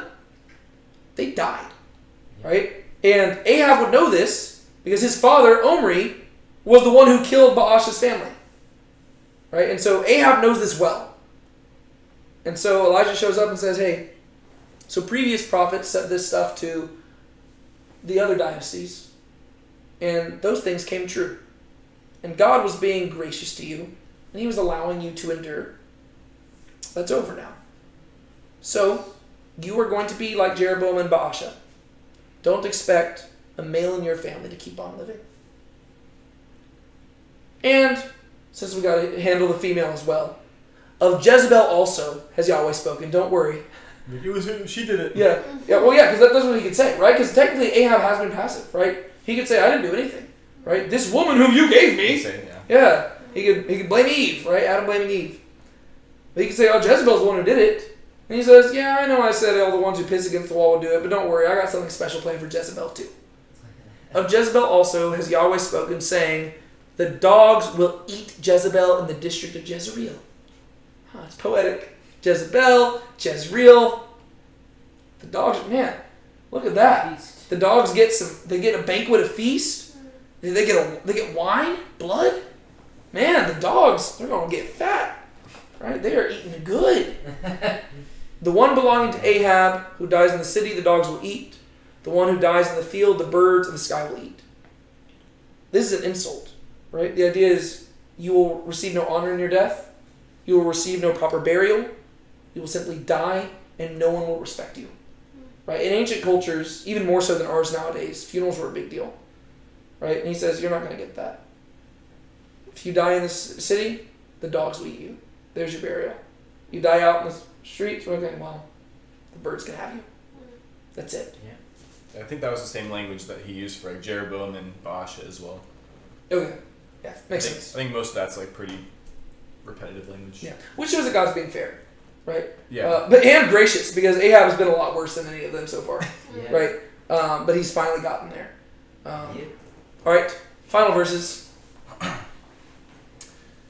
Surely there was no one who sold himself to do what is evil in the sight of Yahweh like Ahab, whom Jezebel his wife incited. And he acted very abominably in following idols, according to all that the Amorites had done, whom Yahweh dispossessed before the sons of Israel. Now it happened when Ahab heard these words, that he tore his clothes and put on sackcloth and fasted, and he lay in sackcloth and went about despondently. Then the word of Yahweh came to Elijah the Tishbite, saying, do you see how Ahab has humbled himself before me? Because he has humbled himself before me, I will not bring the evil in his days, but I will bring the evil upon his house in his son's days. I will be gracious to whom I will be gracious, and I will have mercy upon whom I will have mercy. God is really nice. So I'm so tired of people saying the Old Testament God is not. That is ridiculous. Yes. Are you kidding me? I mean, like, just so you know, this repentance we see here is going to last approximately one verse. Because whenever we go to chapter 21, chapter 22, Ahab's going to get back to his normal stuff. He's going to be just as bad, right? But God is just nice. And so since Ahab just went through the motions, he's like, you know what? We'll take it easy on him. Take what right? he It's can. like, yeah, it's kind of like whenever, a parent sees their kid do something really bad, and the kid at first are being really stubborn, and so you're like, go to your room! And the kid's like, fine, I'm sorry. And it's like, okay, I can tell they don't mean it, but since they at least recognize they needed to say sorry, just go to your room for an hour. Right? It's like, okay, you don't have to be there the rest of the night, but you got to be able to time out for a little bit, right? So it's like, I'm not taking away the whole punishment, but I'll pull back a little bit, because at least you recognize there was an issue, right? And so that's what God's kind of doing here. It's he's being a kind parent. I love this little commentary here, because before we get into Ahab's false little repentance, the author of 1 Kings wants to remind us exactly who Ahab is, right? So he doesn't want us to be misled by the following verses and think, oh wow, Ahab repented like David. No. That's not what's happening here. It's going to clarify, Ahab is bad. Yep. But even the worst of people can sometimes have somewhat decent moments, right? And so it begins by saying, surely there was no one who sold himself to do what is evil in the sight of Yahweh like Ahab, whom Jezebel his wife incited. Which once again is still such an insult. Because even Ahab's greatest achievement, being the most evil king possible, was only incited by his wife. Like, it's like, Ahab was the worst. But Jezebel was even worse. It's like, dang. What's your one claim to fame? I was bad to the bone. Bad to the bone. Yeah? Now tell us about your wife. Very I'd rather not bring that up. Mm-hmm. She was worser to the bone. It's like, Evil to the bone. it's like this one. He can't even be good at being bad, right? It's like he's literally the worst of kings. Yet even then, it's only because his wife incited him, right? The idea is that like if he hadn't married Jezebel, he probably would have just been like, A bump on a log. yeah. I mean, he wouldn't have been a good king, but he would have just been like an eh. Like he would have been bad. He wouldn't have been following after Yahweh, but like he probably wouldn't have done half the stuff he did. He would have just like. He would have been passive, right? He probably would have just like drunk himself to death like a year into his reign, and like his son would have reigned or something like that, right? It's like you get the idea that Ahab by himself, he's bad, but just not horrible. But with his wife, it's like Bonnie and Clyde, right? It's like they are a power couple in an evil sense, right? She is the head honcho who is just villainously evil. And he is like, all right, I'm down, and he's like goes and does it too, because it's like I don't know, he doesn't even have an identity of his own. He's just like, okay, my wife says evil is good, I guess evil is good. Cool. Also, this is probably a good warning for us: be careful who you marry, Yes. Yes. because if anything we see here, I mean, Very important. you don't marry Jezebel, right? Yes. And for many reasons. I mean. One, she just sounds like a horrible person to be married to. I mean, I would hate to know that my wife would just, at the flip of a switch, would just be like, I'll just go kill a guy. You're like, whoa, that's, I didn't want the vineyard that badly, but okay, sure, okay. No, be careful. There's a lot of Christians nowadays, I mean, it's always been like this, who, you know, they fall into the trap and be like, oh, I'm so attracted to this person. And they'll forget how important character and like devotion to God is, and they'll be like, don't worry, I can convince them. If I date them, I can win them over. I can make them follow after Yahweh too. Good luck.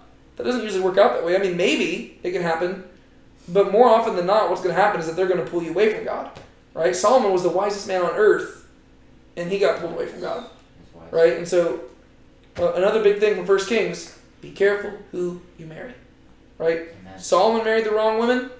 I mean, first off, if you're marrying something and it ends with a plural, that's not good, right? If it's you should marry a woman, unless not Brienne. Brienne, you should marry a man.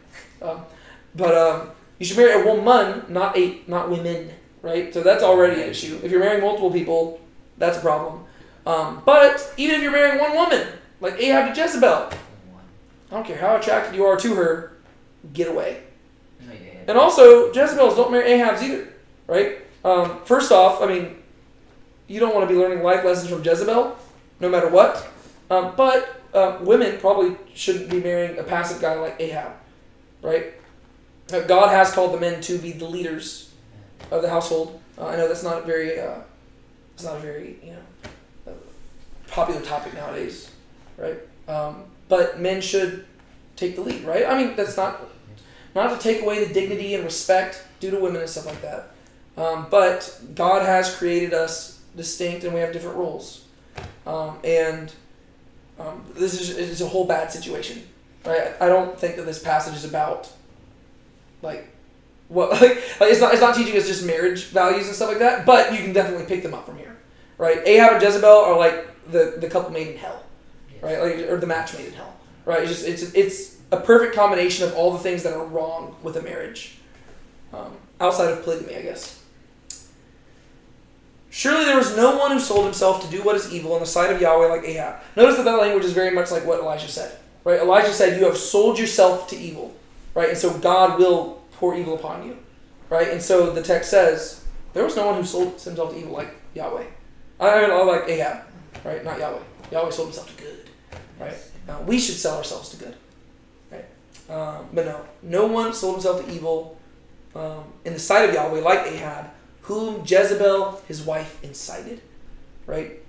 She was his biggest cheerleader, right? She was just cheering him on. Like, I was making jokes about that before whenever we were talking about raising kids earlier, and we were talking about how you don't have to teach kids to sin, right? And I was like, oh yeah, I'm going to teach my kids to do that. I was joking. But that's what Jezebel literally did, right? Every time Ahab did something evil, she's like, good boy, I'm so proud of you. You killed another prophet. Yay!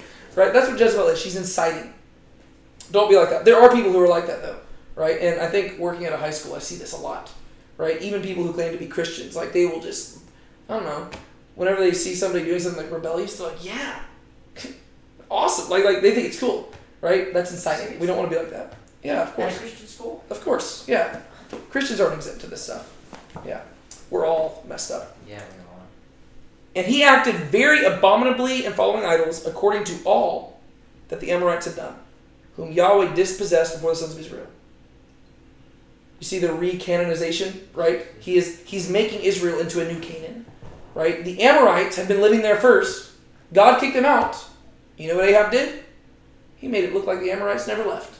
He re-Canaanized the place, right? He was bringing them back to Canaan, bringing them back to Egypt, right? He wanted to build vegetable gardens. He wanted to restore the idols. He wanted to do all that stuff. He's the definition of a worldly king, right? That's usually how worldly kings work, right? They look at the culture around them and say, yeah, we want to be like them, right? Let's go. What worked in the past? Let's do like that. Let's not be holy. Let's not be set apart. We want to be like those other nations. Not good. So it happened when Ahab heard these words, the word that Elijah spoke to him concerning his future. He tore his clothes and put on sackcloth and fasted. And he lay in sackcloth and went about despondently. So he once again throws a fit. But now, it's not that he's sullen and angry. It seems that he's actually grieved. Right? It seems like he does have a moment of sobriety. To be fair, it's not because he is afraid of Yahweh. It is because he fears for his own future. Right? Finally, like, it's the idea, like, he thought he could just keep on sinning and God would keep being gracious. But God has finally told him, your kingdom's not going to endure. And as a king, that is the last thing you want to hear. Right? Your king, like, as a king, you might be focused on yourself more than anybody else, but the one thing you are concerned with beyond yourself is your lineage. Right? You do not want your kingdom to end with you. Right? Because then, after you die, your reputation is soured and nobody will love you. And then it goes back to your pride. Right? And so kings, they want their kingdom to endure. And remember with David, God promised your kingdom will endure. But not Ahab. And so Ahab, he actually does, like, he realizes what he has to lose here. And he actually seems to get despondent. And he grieves. And he realizes, oh crud, you know what? This is the dude who stopped the rain and stuff. Maybe I should listen to Yahweh. Right? Maybe Yahweh does actually have a bearing on what happens in my life. I mean, Elijah showed up at the vineyard. Right? Yahweh knows things. He knows the things that I do in private. Okay, and so he begins to mourn. And then, because Yahweh is gracious, the word of Yahweh came to Elijah the Tishbite saying, do you see how Ahab has humbled himself before me? That's what God's looking for. Humility. Right? Even if it's short-lived.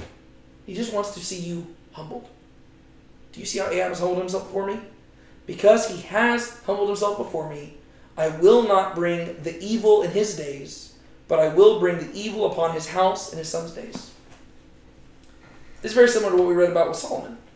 Right? Remember? Except for Solomon, it wasn't because Solomon humbled himself. Do you remember why God didn't bring the evil upon Solomon?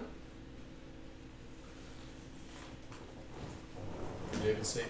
Yeah, for the sake of David. Right? For the sake of David, I will not bring the evil upon him in his days, but in his son's days. Right? So this is what God does, right? He shows loving kindness to the third and fourth generation, or to 1,000 generations. Right? And so he says, okay, I'm not going to take away the consequence Ahab is facing, but the dynasty won't end with him. Ahab is still going to have to die for his sins, but I will allow his legacy to live on a little bit longer. Right? So since he humbled himself before me, right? You could probably imagine that if he had entirely humbled himself and repented, God might have just revoked the entire thing. Right? And that's what we have to realize. Whenever a prophet speaks, it is an invitation to a conversation. Right? Right? That's what he's asking. Right? So God, like many times in the prophets, God will say, this is going to happen to you. But God's willing to talk. Right? He's willing to go back and forth. And he's willing to change his proclamation if the person repents. But Ahab doesn't. Ahab kind of picks up on that here. David knew that for sure. Right? Remember David, he fell on his face. He fasted. He cried out to God. In that case, though, God did not change his mind. But right here, God does. Which is pretty remarkable if you think about it, right? It shows you the higher expectations God has of his faithful, right? Because David was a much more faithful man, and so, like, God didn't change his mind even though David repented, because David needed to learn that lesson, right? Ahab, his repentance is going to be short-lived, yet God is going to be more gracious here. He's going to say, yeah, you know what? I'll give Ahab what he wants. I mean, there's still going to be a consequence, but it won't be as bad, right? Whereas with David, the son died. Right, that's what David was asking for. David wasn't asking for an eternal dynasty, right? So David and Ahab's requests are different. David simply wanted his son to live, but God said no. What I've said, right? But that's because God expected more of David, right? God didn't really expect that much of Ahab, but Ahab showed a little bit of humility. He's like, okay, well, there's some progress, right? And so, because he has humbled himself before me, I will not bring the evil in his days, but I will bring the evil upon his house and his son's days. Right? So Ahab, he won't have to see the destruction, I promise. Right? He will die for his sin, and it will be a violent death, and the dogs will drink the blood, but I won't make him see the destruction I bring upon his household. I'll spare him that calamity. His son will have to see that. Right? So God is being gracious there to Ahab, just because of his humility. Once again to chapter 22, Ahab is just going to basically undo a lot of this stuff and just keep on being terrible. But I want to close by just reading the parable that Jesus gave in regards to the vineyard, just because I think that it's a very fitting one. Let me check something real quick. Yeah, okay. This is what Jesus says. For the kingdom of heaven is like a landowner who went out early in the morning to hire laborers for his vineyard. When he had agreed with the laborers for a denarius for the day, he sent them into his vineyard. And he went out about the third hour and saw others standing idle in the marketplace. And to those he said, you also... Actually, hold up. This is... that's a different parable of the vineyard. That's the different one I was thinking of. Where's the one... I think maybe chapter 25. 25 of Matthew? Yes. Wow. Why am I in the wrong message? I'm wanting to find the one where it's about them killing the son. Yeah, it's toward the end, right? Yeah, I thought it was during the Matthew 24, 25 somewhere. Hold up. Parable of sons, slaves, vineyard. Why am I not finding it? Oh, is it chapter 21? Was I literally right there? Oh!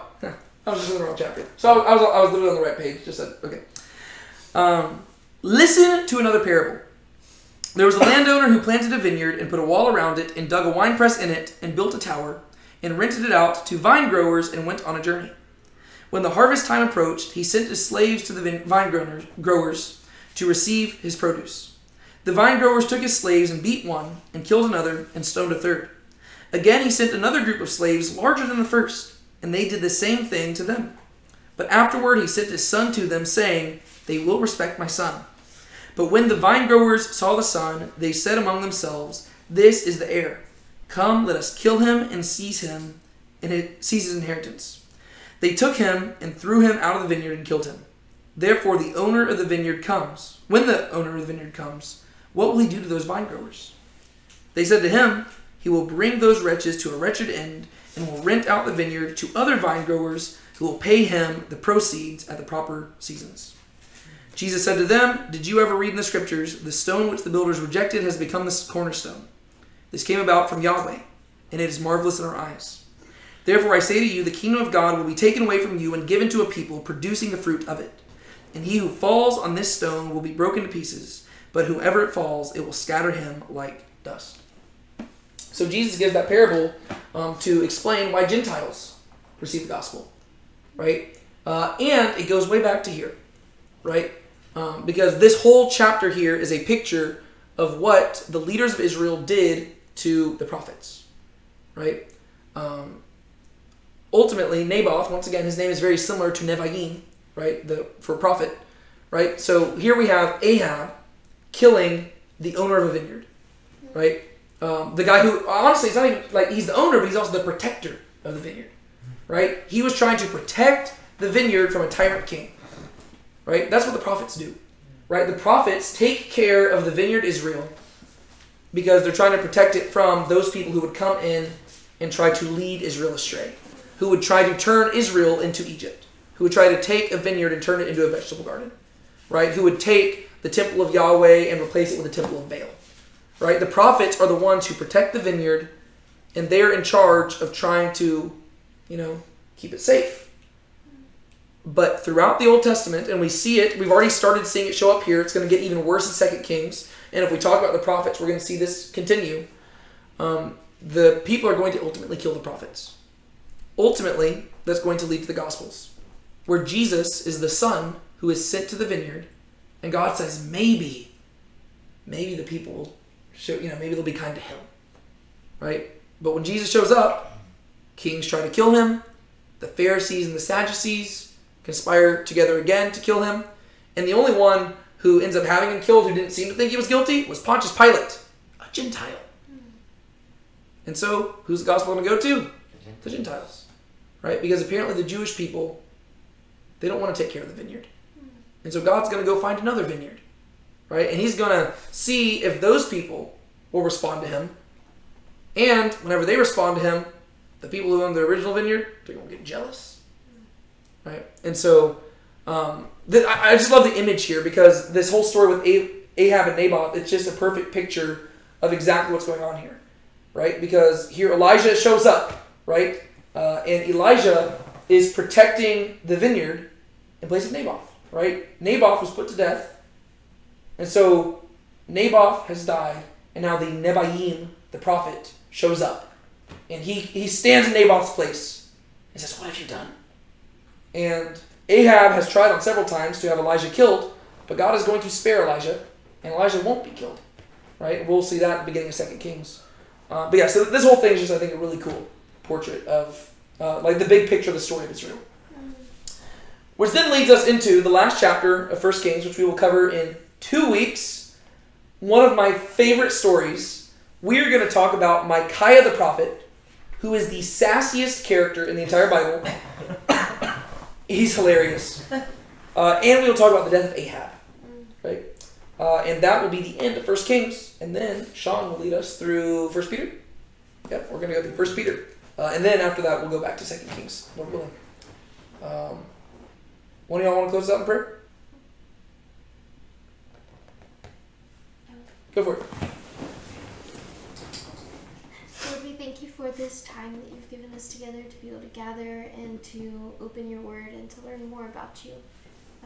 God, I pray that as we leave this study, that you would help us think about the different principles and application points that we learned about today, and that we don't leave it here tonight, but we take it throughout our entire week, and we try our best to apply it in the ways that you want us to, Lord. Help us to love you more each day. Help us to pursue you more each day, Lord. It's in your name we pray. Amen. Amen. Amen.